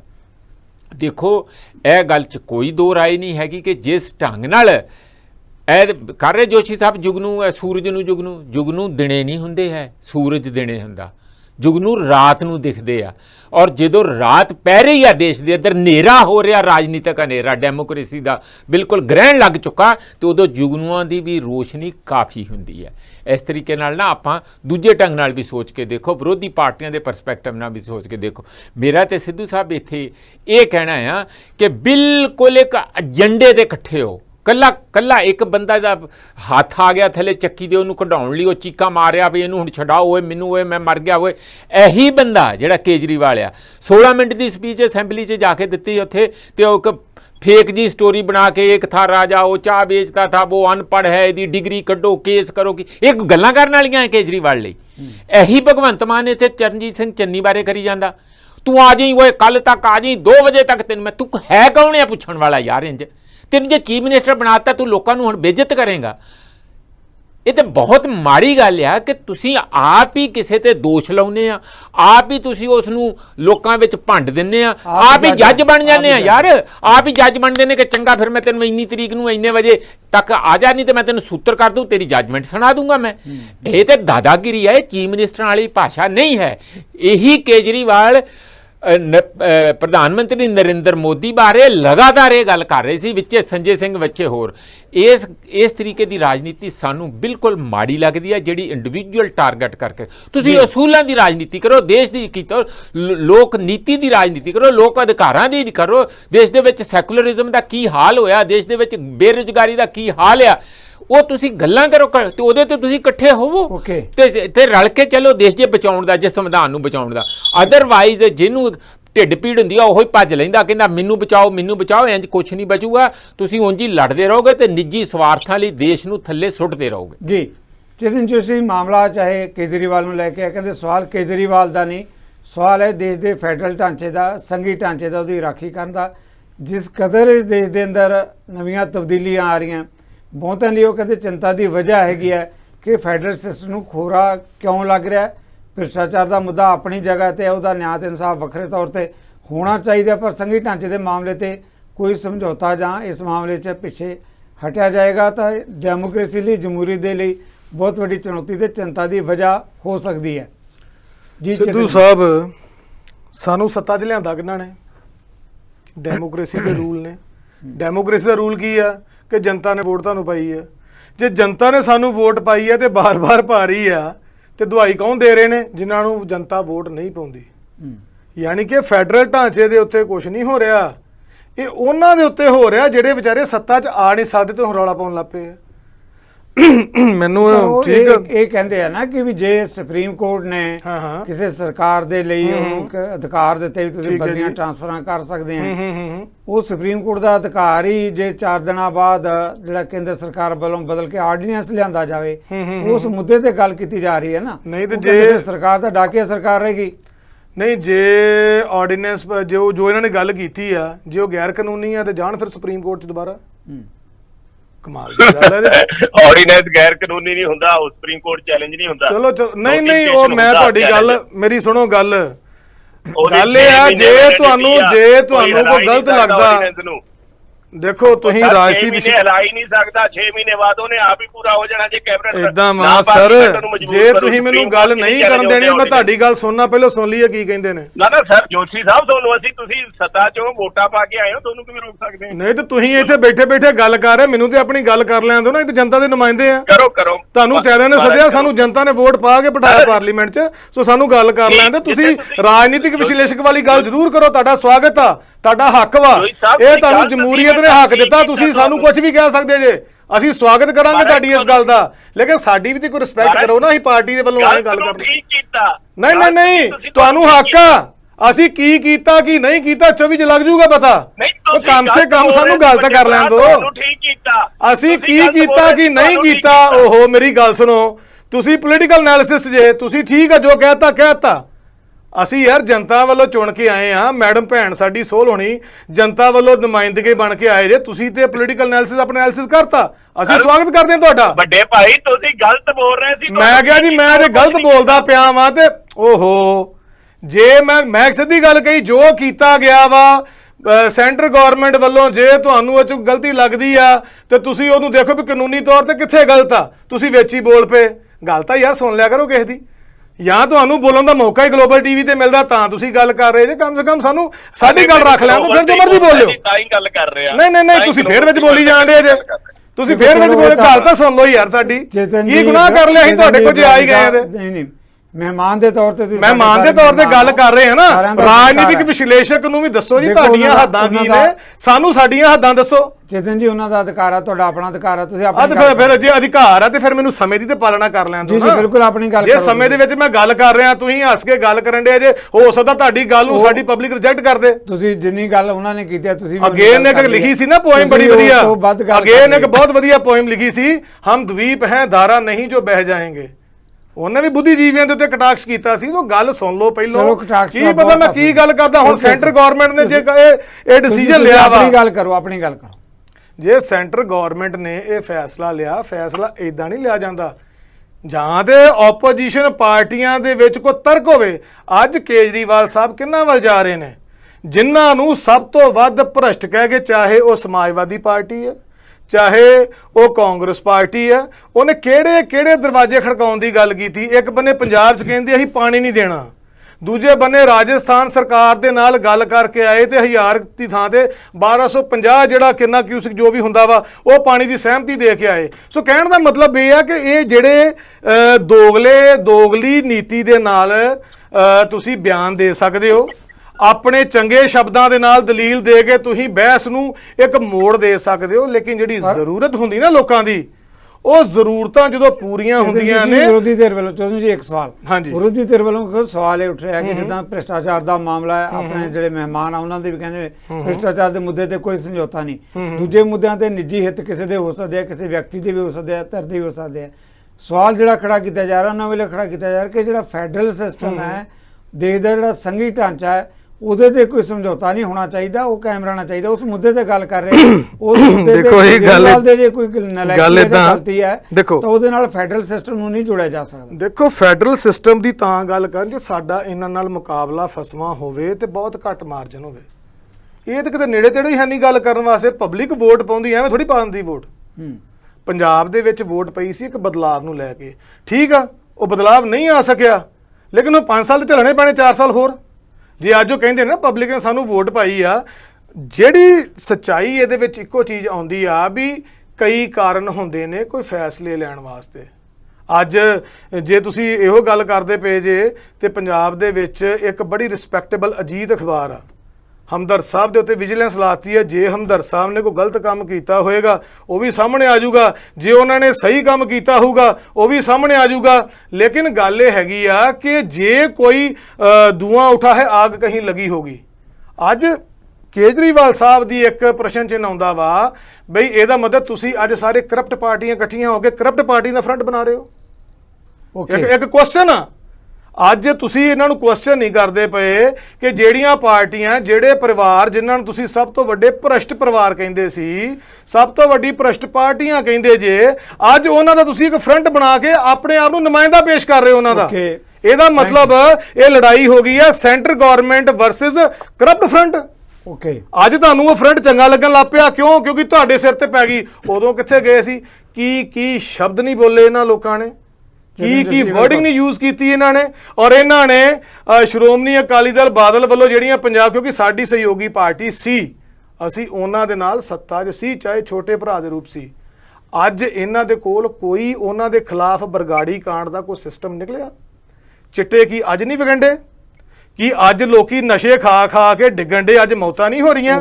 ਅੱਜ ਕੀ ਭ੍ਰਿਸ਼ਟਾਚਾਰ ਦੀ ਗੱਲ? ਤਰਨਤਾਰਨ ਦੇ ਵਿੱਚ 10-10 ਹਜ਼ਾਰ ਦੀ LED ਜਿਹੜੀ ਖਰੀਦੀ ਗਈ, ਉਹਦਾ ਟੈਂਡਰ ਨਿਕਲਿਆ ਤੇ ਉਹਦੀ ਪਰਚੇਸ ਪਾਈ ਵੀ 18,500। ਅੱਜ ਭ੍ਰਿਸ਼ਟਾਚਾਰ ਕੀ ਨਹੀਂ ਹੋ ਰਿਹਾ? ਇਹਦਾ ਮਤਲਬ ਇਹ ਆ ਕਿ ਇਹ ਮੁੱਦੇ ਹੈਗੇ ਨੇ। ਮੈਂ ਤਾਂ ਕਹਿੰਦਾ ਤੜਕੇ ਗੱਲ ਕਰਦੇ ਆਪਾਂ, ਸਾਰਿਆਂ ਨਾਲ ਗੱਲ ਕਰਦੇ, ਸਾਨੂੰ ਕਟਹਿਰੇ ਖੜਾ ਕਰੋ, ਸਾਡੀਆਂ ਗਲਤੀਆਂ ਕੱਢੋ, ਅਸੀਂ ਉਹਨਾਂ ਗਲਤੀਆਂ ਵੱਲ ਗੌਰ ਕਰਕੇ ਸੁਧਾਰ ਕਰਾਂਗੇ। ਥੈਂਕ ਯੂ ਇਸ ਮੁੱਦੇ ਤੇ ਫੇਰ ਆਵਾਂਗੇ। ਬਰਾਗੀ ਤੁਸੀਂ ਮਾਮਲੇ ਤੇ ਗੱਲ ਕਰ ਰਹੇ ਸੀ, ਹੁਣ ਤੁਸੀਂ ਆਪਣੇ ਜਿਹੜਾ ਸਵਾਲ ਦਾ ਜਵਾਬ ਦੇ ਸਕਦੇ ਹੋ ਕਿ ਗਵਾਲ ਜਿਹੜੇ ਇਹ ਨਹੀਂ ਹੈਗਾ ਸਵਾਲ ਫੈਡਰਲ ਸਿਸਟਮ ਦੇ ਢਾਂਚੇ ਤੋਂ, ਕਹਿੰਦੇ ਫੈਡਰਲ ਢਾਂਚੇ ਦੀ ਗੱਲ ਨਹੀਂ, ਸਵਾਲ ਤਾਂ ਇਹ ਜਿਹੜੀਆਂ ਭ੍ਰਿਸ਼ਟ ਪਾਰਟੀਆਂ ਨੂੰ ਜਦੋਂ ਸੇਕ ਲੱਗਦਾ ਤਾਂ ਉਹ ਰੌਲਾ ਪਾਉਂਦੀਆਂ, ਕਹਿੰਦੇ ਫੈਡਰਲ ਸਿਸਟਮ ਕਿਧਰੇ ਨਹੀਂ ਚੱਲਿਆ, ਸਾਨੂੰ ਲੋਕਾਂ ਨੇ ਵੋਟਾਂ ਪਾ ਕੇ ਲਿਆਂਦਾ। ਨਹੀਂ ਦੇਖੋ ਸਿਰ ਸਾਹਿਬ, ਜਿੱਥੋਂ ਤੱਕ ਤਾਂ ਭ੍ਰਿਸ਼ਟਾਚਾਰ ਦੀ ਗੱਲ ਹੈਗੀ ਆ, ਉਹਨੂੰ ਕਟੇਲ ਕਰਨ ਲਈ ਬਹੁਤ ਤਰ੍ਹਾਂ ਦੇ ਢੰਗ ਹੈਗੇ ਆ ਜੀ। ਕਿਸੇ ਵੀ ਸਰਕਾਰ ਨੂੰ ਤੁਸੀਂ ਡੀਮੋਰਲਾਈਜ਼ ਕਰਦੇ ਹੋ ਜਾਂ ਕਿਸੇ ਸਟੇਟ ਨੂੰ ਤੁਸੀਂ ਵਫਰੀਕੇਟ ਕਰ ਦਿੰਦੇ ਹੋ, ਉਹਦੇ ਟੁਕੜੇ ਕਰ ਦਿੰਦੇ ਹੋ, ਇਹਦੇ ਨਾਲ ਭ੍ਰਿਸ਼ਟਾਚਾਰ ਖਤਮ ਨਹੀਂ ਹੁੰਦਾ। ਆਪਾਂ ਬੋਲਣ ਨੂੰ ਤਾਂ ਕੁਛ ਊਲ ਜਲੂਲ ਬੋਲੀ ਚੱਲੀਏ, ਸਟੋਰੀਆਂ ਸੁਣਾਈ ਚੱਲੀਏ। ਜਿਹੜੀ ਮੁੱਦੇ ਦੀ ਗੱਲ ਇਹ ਹੈਗੀ ਆ ਵੀ ਜਿਹੜਾ ਆਰਡੀਨੈਂਸ ਆ ਉਹਦੀ ਉਮਰ 6 ਮਹੀਨੇ ਹੈਗੀ ਆ, ਉਦੋਂ ਬਾਅਦ ਉਹਨੇ ਲੈਪਸ ਹੋ ਜਾਣਾ। ਉਹਦੀ ਚੈਲੰਜ ਸੁਪਰੀਮ ਕੋਰਟ ਵਿੱਚ ਤੁਹਾਨੂੰ ਪਤਾ ਹੀ ਆ, ਤੇ ਪਾਰਲੀਮੈਂਟ ਇਨ ਦਾ ਮੀਨ ਟਾਈਮ ਜੇ ਉਹਨੂੰ ਪਾਸ ਕਰ ਦੇਵੇ ਉਹਨੇ ਕਾਨੂੰਨ ਬਣ ਜਾਣਾ ਵਾ। ਮਸਲਾ ਇਹ ਹੈਗਾ, ਹੁਣ ਦੇਖਣ ਵਾਲੀ ਗੱਲ ਹੈਗੀ ਆ ਬਈ ਜਿਹੜਾ ਇਹ ਡਿੱਗ ਰਿਹਾ ਐਟਮ ਬੰਬ, ਉਹ ਕਿੱਥੇ ਡਿੱਗ ਰਿਹਾ? ਇਹ ਉੱਥੇ ਡਿੱਗ ਰਿਹਾ ਜਿੱਥੇ ਆਪਣੇ BJP ਨੂੰ ਲੋਕਾਂ ਨੇ ਪਸੰਦ ਨਹੀਂ ਕੀਤਾ। ਆਪਣੇ JNK ਦੇ ਵਿੱਚ ਡਿੱਗਿਆ, ਦਿੱਲੀ ਦੇ ਵਿੱਚ 2 ਵਾਰੀ ਰਿਜੈਕਟ ਹੋ ਗਏ, ਉੱਥੇ ਡਿੱਗਿਆ। ਚਲੋ ਮੈਂ ਇਹਨਾਂ ਚੀਜ਼ਾਂ 'ਚ ਨਹੀਂ ਪੈਂਦਾ, ਪਰ ਜਿਹੜੀ ਮੇਰੀ ਚਿੰਤਾ ਉਹ ਇਹ ਆ ਵੀ ਇਹ ਕੱਲ ਨੂੰ ਐਟਮ ਬੰਬ ਇੱਥੇ ਪੰਜਾਬ 'ਚ ਵੀ ਡਿੱਗ ਸਕਦਾ ਵਾ, ਕਿਉਂਕਿ ਪੰਜਾਬ 'ਚ ਵੀ ਜੇ ਇੱਕ ਉਸ ਧਿਰ ਦੇ ਪੈਰ ਨਹੀਂ ਲੱਗਦੇ ਤਾਂ ਉਹ ਕਾਨੂੰਨੀ ਜਰੀਏ, ਆਰਡੀਨੈਂਸ ਜਰੀਏ ਜਾਂ ਹੋਰ ਕਿਸੇ ਜਰੀਏ ਸਟੇਟ ਨੂੰ ਬਫਰੀਕੇਟ ਕਰੂਗੀ, ਤੋੜੂਗੀ, ਜਿਵੇਂ JNK ਕੀਤਾ। ਫਿਰ ਉਸ ਨੂੰ ਆਪਦੇ ਕੰਟਰੋਲ ਵਿੱਚ ਲਿਆਉਣ ਲਈ, ਤਾਨਾਸ਼ਾਹੀ ਰਵੱਈਏ ਦੇ ਨਾਲ ਲਿਆਉਣ ਲਈ, ਉਹਨੂੰ ਗਵਰਨ ਕਰਨ ਲਈ ਊਲ ਜਲੂਲ ਆਰਡੀਨੈਂਸ ਲੈ ਕੇ ਆਊਗੀ। ਹੁਣ ਗੱਲ ਛੋਟੀ ਜੀ ਆ, ਗੱਲ ਤਾਂ ਅਧਿਕਾਰੀਆਂ ਦੀ, ਮੈਨੇਜਮੈਂਟ ਦੀ ਆ ਬਈ ਉਹ ਦਿੱਲੀ ਸਰਕਾਰ ਕਰੇ ਕਿ ਗਵਰਨਰ ਸਾਹਿਬ ਕਰਨ। ਠੀਕ ਆ, ਮੈਂ ਕਹਿੰਦਾ ਚਾਹੇ ਗਵਰਨਰ ਕਰੇ ਚਾਹੇ ਦਿੱਲੀ ਕਰੇ, ਉਹਦਾ ਇੱਕ ਰਸਤਾ ਹੁੰਦਾ ਵਾ। ਜਿੱਥੇ ਸੁਪਰੀਮ ਕੋਰਟ ਇੰਟਰਵੀਨ ਕਰ ਰਿਹਾ, ਸੁਪਰੀਮ ਕੋਰਟ ਆਪਦਾ ਫੈਸਲਾ ਦੇ ਰਿਹਾ, ਤੁਸੀਂ ਸੁਪਰੀਮ ਕੋਰਟ ਦੀ ਮਰਿਆਦਾ ਨੂੰ ਡੋਮੀਨੇਟ ਕਰਨ ਲਈ, ਉਹਨੂੰ ਘਟਾਉਣ ਦੇ ਲਈ ਤੁਸੀਂ ਆਰਡੀਨੈਂਸ ਦਾ ਇੱਕ ਬੰਬ ਲਿਆ ਰਹੇ ਹੋ, ਜਿਹੜਾ ਕਿ ਇੱਕ ਡੈਮੋਕ੍ਰੇਸੀ ਲਈ ਪੋਜ਼ਿਟਿਵ ਸਿਗਨਲ ਨਹੀਂ ਹੈਗਾ। ਹੁਣ ਬਾਕੀ ਗੱਲ ਇੱਧਰ ਦੀ ਉਧਰ ਦੀਆਂ ਗੱਲਾਂ ਤਾਂ ਆਪਾਂ ਲੱਗ ਕਰੀਏ ਚਲੀਏ। ਭ੍ਰਿਸ਼ਟਾਚਾਰ ਨੂੰ ਖਤਮ ਕਰਨ ਲਈ ਸਾਡੇ ਕੋਲੇ ਸક્ષਮ ਏਜੰਸੀਜ਼ ਹੈਗੀਆਂ, ਚਾਹੇ ਉਹ CBI ਹੋਵੇ, ED ਹੋਵੇ, ਵਿਜੀਲੈਂਸ ਬਿਊਰੋ ਹੋਵੇ, ਉਹ ਕਾਨੂੰਨੀ ਦਾਇਰੇ ਦੇ ਵਿੱਚ ਰਹਿ ਕੇ ਕੰਮ ਕਰਦੀਆਂ। ਚਾਹੇ ਉਹ ਬਲਜਿੰਦਰ ਸਿੰਘ ਹਮਦਰਦ ਜੀ ਹੋਣ, ਚਾਹੇ ਕੋਈ ਵੀ ਹੋਵੇ, ਚਾਹੇ ਮੈਂ ਹੋਵਾਂ ਚਾਹੇ ਤੁਸੀਂ ਹੋਵੋ, ਜੇ ਆਪਾਂ ਕੁਝ ਗਲਤ ਕੀਤਾ ਹੋਇਆ ਤਾਂ ਮੈਨੂੰ ਲੱਗਦਾ ਵੀ ਉਸ ਹਿਸਾਬ ਨਾਲ ਉਹਦਾ ਨਿਸ਼ਚਾ ਜਾਂ ਨਿਰਣੈ ਮੂਹਰੇ ਆ ਜਾਂਦਾ ਹੁੰਦਾ। ਪਰ ਗਵਰਨਰ ਨੂੰ ਤੁਸੀਂ ਯੂਜ਼ ਕਰਕੇ, ਪ੍ਰੈਜ਼ੀਡੈਂਟ ਨੂੰ ਯੂਜ਼ ਕਰਕੇ, ਕਿਸੇ ਮੈਂ ਸ਼ਬਦ ਵਰਤ ਰਿਹਾ, ਜਦੋਂ ਮਰਿਆਦਾ ਦੀ ਗੱਲ ਆ ਉਦੋਂ ਤਾਂ ਗਵਰਨਰ ਨੂੰ ਵੀ ਡੀਲੇਟ ਕਰ ਦੇਣਾ, ਤੁਸੀਂ ਡੀਰੇਲ ਕਰ ਦੇਣਾ, ਪ੍ਰੈਜ਼ੀਡੈਂਟ ਦੀ ਵੀ ਬਾਤ ਨਹੀਂ ਪੁੱਛਣੀ। ਪਰ ਜਦੋਂ ਕਾਨੂੰਨੀ ਦਾਇਰੇ ਦੇ ਵਿੱਚ ਉਹ ਪੇਚੀਦੀਆਂ ਨੂੰ ਲੋੜ ਲਿਆ ਕੇ ਗਵਰਨਰ ਜਾਂ ਰਾਸ਼ਟਰਪਤੀ ਨੂੰ ਸਾਹਮਣੇ ਕਰਕੇ ਆਪਦੇ ਜਿਹੜੇ ਨਾਪਾਕ ਮਨਸੂਬੇ ਹੈਗੇ ਆ ਉਹਨਾਂ ਨੂੰ ਪੂਰਾ ਕਰਨਾ ਡੈਮੋਕ੍ਰੇਸੀ ਲਈ ਠੀਕ ਨਹੀਂ। ਥੈਂਕ ਯੂ ਬਰਾਗ ਸਾਹਿਬ, ਤੁਹਾਡਾ ਵਿਊ ਪੁਆਇੰਟ ਆ ਗਿਆ। ਬੀਬਾ ਸੋਲ, ਜਿਸ ਮਾਮਲੇ ਤੇ ਚਰਚਾ ਹੋ ਰਹੀ ਹੈ, ਦੇਖੋ ਫੈਡਰਲ ਢਾਂਚੇ ਦੀ ਜਦੋਂ ਆਪਾਂ ਗੱਲ ਕਰਦੇ ਹਾਂ, ਆਡੀਅנס ਕਾਂਗਰਸ ਤੇ ਜਦੋਂ ਜਿਸ ਤਰੀਕੇ ਨਾਲ ਸਰਕਾਰਾਂ ਰਹੀਆਂ ਕਾਂਗਰਸ ਦੀਆਂ, ਉਹਦੇ ਲਈ ਅਕਾਲੀ ਦਲ ਤੇ ਭਾਰਤੀ ਜਨਤਾ ਪਾਰਟੀ, ਔਰ ਖਾਸ ਤੌਰ ਤੇ ਅਕਾਲੀ ਦਲ ਭੁਗਤ ਭੋਗੀ ਰਿਹਾ ਰਾਸ਼ਟਰਪਤੀ ਰਾਜਾਂ ਦਾ ਆਪਣੇ ਸਮੇਂ ਦੇ ਦੌਰਾਨ। ਕਿਵੇਂ ਦੇਖਦੇ ਹੋ ਕਿ ਦੇਸ਼ ਦੇ ਅੰਦਰ ਫੈਡਰਲ ਢਾਂਚਾ ਕਿਸੇ ਵੀ ਰਾਜਸੀ ਬਹਾਨੇ ਨਾਲ ਉਹਦੇ ਤੇ ਅਟੈਕ ਹੋਣਾ ਚਾਹੀਦਾ ਜਾਂ ਕਾਇਮ ਰਹਿਣਾ ਚਾਹੀਦਾ? ਕਿਉਂਕਿ ਇਹ ਸਵਾਲ ਵੀ ਬਣਿਆ ਵਾ ਕਿ ਕੀ ਕੇਂਦਰ ਜਿਹੜਾ ਆਰਡੀਨੈਂਸ ਦੇ ਰਾਹੀਂ ਫੈਡਰਲ ਸਿਸਟਮ ਤੇ ਹਮਲਾ ਕਰ ਰਿਹਾ, ਕਮਜ਼ੋਰ ਕਰ ਰਿਹਾ? ਸਵਾਲ ਕੇਜਰੀਵਾਲ ਦਾ ਨਹੀਂ, ਸਵਾਲ ਸਿਸਟਮ ਦਾ ਹੈ। ਜੀ ਵੀ ਬਸੋਲ ਜੀ ਸਿੱਧੂ ਜੀ, ਗੱਲ ਇੱਥੇ ਫੈਡਰਲ ਢਾਂਚੇ ਤੁਸੀਂ ਕਰ ਰਹੇ ਹੋ, ਬਿਲਕੁਲ ਵੀ ਕਾਇਮ ਰਹਿਣਾ ਚਾਹੀਦਾ, ਪਰ ਗੱਲ ਮੈਂ ਇੱਥੇ ਇਹ ਦੇਖੋ ਦੇਖਣ ਨੂੰ ਮਿਲ ਰਹੀ ਹੈ ਕਿ ਗੱਲ ਅਸੀਂ ਆਪਦੇ ਸੂਬੇ ਦੀ ਕਰ ਰਹੇ ਹਾਂ ਕਿ ਜਿਹੜਾ ਕੇਜਰੀਵਾਲ ਯਾਨੀ ਕਿ ਆਮ ਆਦਮੀ ਪਾਰਟੀ ਔਰ ਕਾਂਗਰਸ ਪਾਰਟੀ ਇਹ ਜਿਵੇਂ ਇਦਾਂ ਨਜ਼ਰ ਆ ਰਿਹਾ ਕਿ A ਟੀਮ ਔਰ B ਟੀਮ ਬਣ ਕੇ ਕੰਮ ਕਰ ਰਹੇ ਨੇ। ਜੇ ਅਸੀਂ ਪੰਜਾਬ ਦੀ ਗੱਲ ਕਰੀਏ, ਤੁਸੀਂ ਦੇਖੋ ਕਿ ਮੈਂ ਕੀ ਕਹਾਂ ਕਿ ਪੰਜਾਬ ਲਈ ਇਹ ਬੜੀ ਬਦਕਿਸਮਤੀ ਵਾਲੀ ਗੱਲ ਆ ਕਿ ਪੰਜਾਬ ਨੇ ਇੱਕ ਐਸੇ ਸੀਐਮ ਬਾਜੂ, ਇੱਕ ਐਸੇ ਇਨਸਾਨ ਦਾ ਚੁਣਾਵ ਕੀਤਾ ਹੈ ਕਿ ਜਿਨ੍ਹਾਂ ਨੇ ਪੰਜਾਬ ਦੇ ਪ੍ਰਤੀ ਵਫਾਦਾਰੀ ਦਿਖਾਉਣ ਦੀ ਬਜਾਏ ਤੇ ਆਪਣੇ ਸੁਪਰੀਮੋ, ਆਪਣੇ ਆਕਾ ਦੇ ਪ੍ਰਤੀ ਪਹਿਲੇ ਦਿਨ ਤੋਂ ਵਫਾਦਾਰੀ ਦਿਖਾਈ ਹੈ। ਉਹ ਤਾਂ ਮੈਡਮ ਇਹੀ ਕਹਿੰਦੇ ਨਾ, ਉਹ ਤਾਂ ਇਹੀ ਕਹਿੰਦੇ ਆ ਕਿ ਸਾਨੂੰ 92 MLA ਮਿਲੇ ਆ, ਪੰਜਾਬ ਨੇ ਵੱਧ ਤੋਂ ਵੱਧ ਜਿਤਾ ਕੇ ਭੇਜਿਆ। ਇਹੀ ਤਾਂ ਮੈਂ ਕਹਿ ਰਹੀ ਹਾਂ ਕਿ ਪੰਜਾਬ ਲਈ ਬਦਕਿਸਮਤੀ ਹੈ ਕਿ ਪੰਜਾਬ ਨੂੰ ਜਿਹੜੀ ਹੈ ਪਿੱਛੇ 5 ਸਾਲ ਸਰਕਾਰ ਰਹਿ ਕੇ ਗਈ ਹੈ, ਕਾਂਗਰਸ ਤੋਂ ਫੈਡਅਪ ਸੀ ਇਹ ਲੋਕ, ਇਹਨਾਂ ਨੇ ਬਦਲਾਵ ਵਾਜੋ, ਚੇਂਜ ਵਾਜੋ ਇੱਕ ਨਵੀਂ ਸਰਕਾਰ ਨੂੰ ਮੌਕਾ ਦਿੱਤਾ ਕਿ ਸ਼ਾਇਦ ਕੁਝ ਬਦਲਾਵ ਆਏਗਾ, ਜੋ ਕਿ ਇਹਨਾਂ ਨੇ ਗੁੰਮਰਾਹ ਕੀਤਾ ਲੋਕਾਂ ਨੂੰ ਸਿਰਫ ਵੋਟਾਂ ਬਟੋਰਨ ਲਈ। ਲੋਕਾਂ ਨੇ ਇਹਨਾਂ ਦੇ ਮਗਰ ਲੱਗ ਕੇ ਇਹਨਾਂ ਨੂੰ ਵੋਟਾਂ ਪਾ ਦਿੱਤੀਆਂ। ਪਰ ਅੱਜ ਤੁਸੀਂ ਦੇਖੋ ਕਿ ਪੰਜਾਬ ਲਈ ਕਿੰਨੀ ਬਦਕਿਸਮਤੀ ਬਣ ਗਈ ਹੈ ਕਿ ਜੋ ਪੰਜਾਬ ਨੇ 70 ਸਾਲਾਂ 'ਚ ਨਹੀਂ ਦੇਖਿਆ, ਪੰਜਾਬ 14 ਮਹੀਨਿਆਂ 'ਚ ਸੰਤਾਪ ਝੱਲ ਚੁੱਕਾ ਹੈ। ਸਿੱਧੂ ਜੀ, ਇਹ ਹਫ਼ਤਾ ਪਹਿਲੇ ਦੀ ਗੱਲ ਆ, ਸ਼੍ਰੀ ਅੰਮ੍ਰਿਤਸਰ ਸਾਹਿਬ ਦੇ ਵਿੱਚ 24 ਘੰਟਿਆਂ ਦੇ ਵਿੱਚ 3 ਕਤਲ ਹੋਏ ਨੇ। ਲੋਕਾਂ ਦੇ ਘਰਾਂ ਦੇ ਵਿੱਚ ਦਿਨ ਦਿਹਾੜੇ ਡਾਕੇ ਵੱਜ ਰਹੇ ਨੇ। ਤੁਸੀਂ ਦੱਸੋ ਅੱਜ ਪੰਜਾਬ ਦਾ ਕੀ ਮਾਹੌਲ ਬਣਿਆ? ਔਰ ਪ੍ਰਸ਼ਾਸਨ ਦੀ ਗੱਲ ਕਰ ਲਓ ਤੇ ਪ੍ਰਸ਼ਾਸਨ ਦੀ ਤਾਂ ਪੁੱਛੋ ਹੀ ਨਹੀਂ। ਇੱਥੇ ਇੱਕ ਘਰ ਆ ਜਿੱਥੇ ਉਹਨਾਂ ਨੇ ਆਪਣੇ ਬਚਾਅ ਲਈ ਅਗਰ ਉਹ ਫਾਇਰਿੰਗ ਕਰਦੇ, ਘਰ ਦੇ ਵਿੱਚ ਕੋਈ ਆ ਜਾਂਦਾ ਹੈ ਤੇ ਪ੍ਰਸ਼ਾਸਨ ਆ ਕੇ ਜੀ, ਇਹ ਮੈਂ ਇੱਕ ਐਗਜ਼ਾਮਪਲ ਦੇ ਰਹੀ ਹਾਂ ਕਿ ਪੰਜਾਬ ਦੀ ਸਥਿਤੀ ਕੀ ਬਣ ਗਈ ਹੈ ਤੇ ਉੱਥੇ ਪ੍ਰਸ਼ਾਸਨ ਵੀ ਇਸ ਗੱਲੋਂ ਕੰਨੀ ਕਤਰਾਉਂਦਾ ਕਿ ਕਿਤੇ ਸਾਨੂੰ ਕਾਰਵਾਈ ਕਰਨ ਲਈ ਚੇਸ਼ਟਾ ਨਾ ਉਠਾਣੀ ਪਵੇ, ਹਿੰਮਤ ਨਾ ਕਰਨੀ ਪਵੇ। ਅੱਜ ਜੋ ਪੰਜਾਬ ਦਾ ਮਾਹੌਲ ਹੈ ਇਹਦੇ ਸਾਰੇ ਜ਼ਿੰਮੇਵਾਰ ਸੀਐਮ ਸਾਹਿਬ ਨੇ। ਔਰ ਮੈਂ ਸੀਐਮ ਸਾਹਿਬ ਨੂੰ ਕਹਿਣਾ ਚਾਹੁੰਦੀ ਹਾਂ ਕਿ ਪਹਿਲੇ ਪੰਜਾਬ ਦੇ ਪ੍ਰਤੀ ਆਪ ਦੀ ਵਫਾਦਾਰੀ ਦਿਖਾਓ, ਉਹਨਾਂ 3 ਕਰੋੜ ਜਨਤਾ ਦੇ ਪ੍ਰਤੀ ਆਪ ਦੀ ਵਫਾਦਾਰੀ ਦਿਖਾਓ ਜਿਨ੍ਹਾਂ ਨੇ ਤੁਹਾਨੂੰ ਸੀਐਮ ਦੇ ਅਹੁਦੇ ਤੇ ਬਿਠਾਇਆ ਹੈ। ਤੁਸੀਂ ਇਸ ਮਾਮਲੇ ਦੇ ਵਿੱਚ ਫੇਲ ਸਿੱਧ ਹੋਏ ਹੋ। ਤੁਸੀਂ ਇੱਕ ਡੰਮੀ ਵਾਰ ਜੋ ਹਾਲੇ ਤੱਕ ਕੰਮ ਕਰ ਰਹੇ ਹੋ 14 ਮਹੀਨਿਆਂ ਦੀ ਸਰਕਾਰ ਦੇ ਵਿੱਚ, ਤੁਸੀਂ ਸੀਐਮ ਵਾਲੀ ਜਿਹੜੀ ਤੁਹਾਡੀ ਡਿਊਟੀ ਨਿਭਾ ਨਹੀਂ ਰਹੇ ਹੋ ਔਰ ਤੁਸੀਂ ਮਤਲਬ ਦੂਸਰਿਆਂ ਦੇ ਉੱਤੇ ਬਲੇਮ ਕਰ ਰਹੇ ਹੋ, ਕਦੀ ਕੇਂਦਰ ਤੇ, ਕਦੀ ਅਕਾਲੀ ਦਲ ਤੇ, ਕਦੀ ਪਿਛਲੀਆਂ ਸਰਕਾਰਾਂ ਤੇ। ਤੁਸੀਂ 92 ਸੀਟਾਂ ਦਾ ਬੜੇ ਪ੍ਰਾਊਡਲੀ ਗੱਲ ਕਰਦੇ ਹੋ ਕਿ ਸਾਨੂੰ ਜੀ 92 ਸੀਟਾਂ ਮਿਲੀਆਂ ਤੇ ਉਹਨਾਂ ਦਾ ਮਾਣ ਤੇ ਰੱਖ ਲਓ ਜਿਨ੍ਹਾਂ ਨੇ ਤੁਹਾਨੂੰ ਵੋਟਾਂ ਪਾਈਆਂ ਨੇ। ਤੁਹਾਡਾ ਵਿਊ ਪੁਆਇੰਟ ਆ ਗਿਆ, ਸਮੇਂ ਦੀ ਮਜਬੂਰੀ ਆਪਣੀ, ਤੁਹਾਡਾ ਵਿਊ ਪੁਆਇੰਟ ਡੈਫੀਨਿਟਲੀ ਆ ਗਿਆ। ਪ੍ਰੋਫੈਸਰ ਮਨਜੀਤ ਸਿੰਘ, ਇਸੇ ਮਾਮਲੇ ਤੇ ਸਮਾਂ ਵੀ ਬਹੁਤ ਸੀਮਿਤ ਹੈ, ਪਰ ਸਵਾਲ ਇਹ ਵੀ ਹੈ, ਇੱਕ ਪਾਸੇ ਸਰਕਾਰਾਂ ਦੀ ਪਰਫਾਰਮੈਂਸ ਦੀ ਗੱਲ ਵੀ ਹੈ, ਦੂਜੇ ਪਾਸੇ ਇਹ ਵੀ ਹੈ ਕਿ ਜਿੱਦਾਂ ਬਰਾਗੀ ਹੋਣਾ ਦਾ ਕਹਿਣਾ ਕਿ ਜੇ ਸਵਾਲ ਹੈਗਾ, ਜਿੱਥੋਂ ਤੱਕ ਸਵਾਲ ਹੈ ਕੇਂਦਰ ਵੱਲੋਂ ਆਰਡੀਨੈਂਸ ਲਿਆਉਣ ਦਾ, ਉਹ ਕਹਿੰਦੇ ਇੱਕ ਬਹੁਤ ਵੱਡਾ ਮਾਮਲਾ ਹੈ। ਉਹ ਤਾਂ ਕਹਿੰਦੇ ਬੰਬ ਦੀ ਤਰ੍ਹਾਂ ਫੜਦਾ ਹੈ ਕਿਸੇ ਵੀ ਡੈਮੋਕ੍ਰੈਟਿਕ ਸਿਸਟਮ ਦੇ ਉੱਤੇ ਜਾ ਕੇ ਜੇ ਇੱਦਾਂ ਦੇ ਆਰਡੀਨੈਂਸ ਲਿਆਂਦੇ ਜਾਣਗੇ। ਸਵਾਲ ਭਵਿੱਖ ਦਾ ਹੈ, ਸਵਾਲ ਕਿਸੇ ਇੱਕ ਸਰਕਾਰ ਦਾ ਨਹੀਂ ਹੈ। ਨਹੀਂ, ਬਿਲਕੁਲ ਇਸ ਤਰੀਕੇ ਨਾਲ ਆ ਕਿ ਦੇਖੋ ਗੱਲ ਇਹ ਹੈ ਕਿ ਇੱਕ ਚੁਣੀ ਹੋਈ ਸਰਕਾਰ ਤੁਸੀਂ ਛੱਡ ਦਿਓ, ਤੁਸੀਂ ਸੁਪਰੀਮ ਕੋਰਟ ਦਾ ਉਹ ਕਾਫੀ ਬਰਾਗੀ ਜੀ ਨੂੰ ਉਸ ਗੱਲ ਦਾ ਉਹ ਲੱਗ ਰਿਹਾ ਇਮੋਸ਼ਨਲੀ, ਕਿਉਂਕਿ ਉਹ ਵਕੀਲ ਆ ਖੁਦ ਪੇਸ਼ੇ ਤੋਂ, ਉਹਨਾਂ ਨੂੰ ਲੱਗਦਾ ਵੀ ਇਸ ਦੇ ਫਿਰ ਸਾਡਾ ਸਾਰਾ ਸਿਸਟਮ ਹੀ ਹਿੱਲ ਜਾਊਗਾ। ਇਹ ਗੱਲ ਠੀਕ ਵੀ ਹੈਗੀ, ਪਰ ਸਵਾਲ ਉਹ ਦੂਜੇ ਪੱਧਰ ਤੇ ਵੀ ਇੱਕ ਚੁਣੀ ਹੋਈ ਸਰਕਾਰ ਕਰੂਗੀ, ਉੱਥੇ ਮੱਖੀਆਂ ਮਾਰਨਗੇ ਬਹਿ ਕੇ ਕਿ ਜੇ ਉਹਨਾਂ ਨੇ ਕੋਈ ਕੰਮ ਹੀ ਨਹੀਂ ਕਰਨਾ, ਵੀ ਜਿਹੜਾ ਵੀ ਕੋਈ ਫਾਈਨੈਂਸ਼ੀਅਲ ਗੱਲ ਹੈ ਉਹ ਕੇਂਦਰ ਨੇ ਪਾਸ ਕਰਨੀ ਹੈ, ਐਡਮਿਨਿਸਟ੍ਰੇਸ਼ਨ ਹੈ ਕੇਂਦਰ ਨੇ ਕਰਨੀ ਹੈ, ਪੁਲਿਸ ਹੈ ਉਹ ਕੇਂਦਰ ਨੇ ਕਰਨੀ ਹੈ, ਤੇ ਤੁਸੀਂ ਬੈਠ ਕੇ ਇਹਨਾਂ ਨੇ ਕਰਨਾ ਕੀ ਹੈ? ਫਿਰ ਸਵਾਲ ਇੰਨਾ ਹੀ ਆ ਕਿ ਇਹ ਬਿਲਕੁਲ ਧੱਕਾ ਆ ਔਰ ਕਾਂਗਰਸ ਦੇ ਅੰਦਰ ਇਹ ਮਹਿਸੂਸ ਕੀਤਾ ਜਾ ਰਿਹਾ, ਪਰ ਆਪਣੇ ਤੌਰ ਤਰੀਕੇ ਜਿਹੜੇ ਆ ਉਹ ਆਮ ਆਦਮੀ ਪਾਰਟੀ ਤੇ ਇਹਨਾਂ ਦੀ ਲੀਡਰਸ਼ਿਪ ਹੀ ਬਦਲੇ। ਇਹ ਨਹੀਂ ਕਿ ਜਦੋਂ ਤੇ ਉਹਨਾਂ ਨੂੰ ਨਹੀਂ ਉਦੋਂ ਤੁਸੀਂ ਜੋ ਵੀ ਮਰਜ਼ੀ ਸੂਬਿਆਂ ਦੇ ਅਧਿਕਾਰ ਜੰਮੂ ਕਸ਼ਮੀਰ ਕਿਸੇ ਦਾ ਵੀ ਚੁੱਪ ਕਰਕੇ ਕਹਿ ਦੋਗੇ ਕਿ ਹਾਂ ਠੀਕ ਆ, ਤੇ ਜਦੋਂ ਆਪਣਾ ਹੱਥ ਚੱਕੀ ਥੱਲੇ ਆਏ ਤੇ ਫਿਰ ਤੁਸੀਂ ਛਾਲਾਂ ਮਾਰੋਗੇ ਸਾਡੇ ਉੱਤੇ ਆ ਕੇ ਡਿੱਗੋ। ਉਹ ਨਹੀਂ ਚੱਲ। ਮਿਹਰਬਾਨੀ ਚੇਤਨ ਜੋਸ਼ੀ ਜੀ, ਲਾਸਟ ਕਮੈਂਟ ਇਸ ਬਹਿਸ ਨੂੰ ਸਮੇਟਣ ਤੋਂ ਪਹਿਲਾਂ ਤੁਹਾਡੇ ਫੈਡਰਲ ਸਿਸਟਮ ਦੀ ਗੱਲ ਹੈ, ਸਰਕਾਰਾਂ ਦੀ ਪਰਫਾਰਮੈਂਸ ਦੀ ਗੱਲ ਹੈ, ਸਮਾਂ ਸੀਮਿਤ ਹੈ, ਕੀ ਕਹੋਗੇ? ਦੇਖੋ, ਸ਼੍ਰੀ ਅਰਵਿੰਦ ਕੇਜਰੀਵਾਲ ਜੀ ਨੂੰ ਨਾ ਬੰਦੇ ਵਰਤਣ ਦੀ ਬੜੀ ਆਦਤ ਆ ਔਰ ਬੜਾ ਸਮਾਰਟਲੀ ਵਰਤਦੇ ਨੇ। ਪ੍ਰੋਫੈਸਰ ਮੇਰੇ ਨਾਲ ਬੈਠੇ ਵੀ ਵਰਤੇ ਗਏ ਸੀ ਕਿਸੇ ਟਾਈਮ, ਮੈਂ ਮਜ਼ਾਕ ਨਹੀਂ ਕਰ ਰਿਹਾ। ਇਸ ਟਾਈਮ 24 ਦੀ ਇਲੈਕਸ਼ਨ ਆਉਣ ਵਾਲੀ ਹੈ, ਮੁੱਦਾ ਇਹਨਾਂ ਕੋਲ ਹੈ ਕੋਈ ਨਹੀਂ ਹੈ। ਇਸ ਮੁੱਦੇ ਨੂੰ ਮੁੱਦਾ ਬਣਾ ਕੇ ਸਾਰੀਆਂ ਪਾਰਟੀਆਂ ਕੋਲ ਜਾਣ ਦਾ ਮਤਲਬ ਆ ਉਹ ਇਹ ਦੱਸਦੇ ਪਏ ਨੇ ਕਿ ਮੈਂ ਆਇਆ ਓਪੋਜੀਸ਼ਨ ਦੇ ਕੋਲ ਚੱਲ ਕੇ। ਕੌਣ? ਅਰਵਿੰਦ ਕੇਜਰੀਵਾਲ, ਮੈਂ ਤੁਹਾਡੇ ਕੋਲ ਚੱਲ ਕੇ ਆਇਆ ਵਾਂ, ਤੁਸੀਂ ਮੇਰੇ ਨਾਲ ਰਲੋ ਤਾਂ ਕਿ ਕੱਲ ਨੂੰ ਮੈਂ ਆਪਣੇ ਆਪ ਨੂੰ ਦੁਨੀਆ ਅੱਗੇ ਪੇਸ਼ ਕਰਾਂ ਕਿ ਮੈਂ ਪ੍ਰਧਾਨ ਮੰਤਰੀ ਦੀ ਪੋਜੀਸ਼ਨ ਦੇ ਉੱਤੇ ਇੱਕ ਉਮੀਦਵਾਰ ਦੇ ਵਜੋਂ ਆਪਣੇ ਆਪ ਨੂੰ ਮਤਲਬ ਦੱਸਣਾ ਚਾਹੁੰਦੇ ਨੇ ਲੋਕਾਂ ਨੂੰ। ਗੱਲ ਕੱਖ ਨਹੀਂ ਹੈਗੀ, ਇਹਨਾਂ ਨੇ ਕੀ ਕਰਨਾ। ਮੈਨੂੰ ਤੇ ਉਹ ਗੱਲ ਚੇਤੇ ਆ ਗਈ, ਕਿਸੇ ਨੇ ਇੱਕ ਸ਼ੇਰ ਲਿਖਿਆ ਸੀ ਬੜਾ ਵਧੀਆ ਕਿ ਉਹ ਆਏ ਥੇ ਤਵਾਇਫੋं का कोठा बंद करने, सिक्कों की खनखनाहट सुनी खुद मुजरा करने लग पड़े। Okay, thank you. ਇਹ ਜਿਹੜੇ ਇਹ ਭ੍ਰਸ਼ਟਾਚਾਰ ਦੀਆਂ ਗੱਲਾਂ ਕਰਦੇ, ਉਰੇ ਪਰੇ ਗੱਲਾਂ ਕਰਦੇ ਆ ਨਾ, ਇਹ ਸਿਰਫ ਔਰ ਸਿਰਫ ਅਰਵਿੰਦ ਕੇਜਰੀਵਾਲ ਜੀ ਆਪਣੇ ਆਪ ਨੂੰ ਪ੍ਰੈਜ਼ੈਂਟ ਕਰ ਰਹੇ ਨੇ ਕਿ ਨੈਸ਼ਨਲ ਪਾਰਟੀ ਬਣ ਗਈ। ਮੈਂ ਲੋਕਾਂ ਦੇ ਕੋਲ ਜਾਣਾ ਵਾ ਤੇ ਲੋਕਾਂ ਅੱਗੇ ਆਪਣੇ ਆਪ ਨੂੰ ਮੈਂ ਪੇਸ਼ ਕਰਾਂ ਕਿ ਕਿਸੇ ਨੇ ਬੀਜੇਪੀ ਦੇ ਖਿਲਾਫ ਕੋਈ ਗੱਲ ਚੁੱਕਣ ਦੀ ਕਿਸੇ ਦਾ ਹੌਸਲਾ ਹੋਵੇ ਤੇ ਗੱਲ ਕਰੇ, ਕਿਸੇ ਕੋਲ ਤਾਕਤ ਹੋਵੇ, ਬਹੁਮਤ ਹੋਵੇ ਤੇ ਗੱਲ ਕਰੇ। ਮੈਂ ਆਇਆ ਤਾਂ ਕਿ ਤੁਸੀਂ ਮੈਨੂੰ ਪ੍ਰਧਾਨ ਮੰਤਰੀ ਦੇ ਰੂਪ ਦੇ ਵਿੱਚ ਦਾਅਵੇਦਾਰ ਵੀ ਨਹੀਂ ਕਹਿ ਰਹੇ, ਲੇਕਿਨ ਤੁਸੀਂ ਇਹ ਕਹੋ ਕਿ ਹਾਂ ਇਹ ਬੰਦਾ ਪ੍ਰਧਾਨ ਮੰਤਰੀ ਦੀ ਪੋਜੀਸ਼ਨ ਵਾਸਤੇ ਹੋ ਸਕਦਾ ਵਾ, ਹੋਰ ਕੱਖ ਨਹੀਂ ਹੈਗਾ। ਇਹ ਬਿਲਕੁਲ ਜ਼ੀਰੋ ਹੈ ਇਹਨਾਂ ਲੋਕਾਂ ਦੀ campaign. Thank you very much.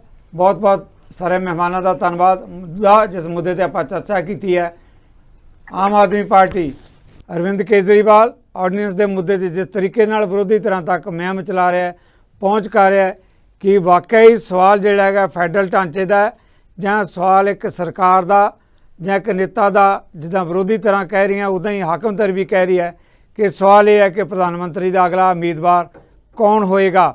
ਇਹਨਾਂ ਮੁੱਦਿਆਂ ਤੇ ਆਉਣ ਲਈ ਤੁਹਾਡੇ ਸਾਰਿਆਂ ਵੱਲੋਂ ਆਪਾਂ ਆਪਣੇ ਮਹਿਮਾਨਾਂ ਦੇ ਧੰਨਵਾਦੀ ਤੇ ਨਾਲ ਹੀ ਤੁਹਾਡੇ ਵੱਲੋਂ ਵੀ ਲਵਾਂਗੇ ਇਜਾਜ਼ਤ। ਸਤਿ ਸ੍ਰੀ ਅਕਾਲ।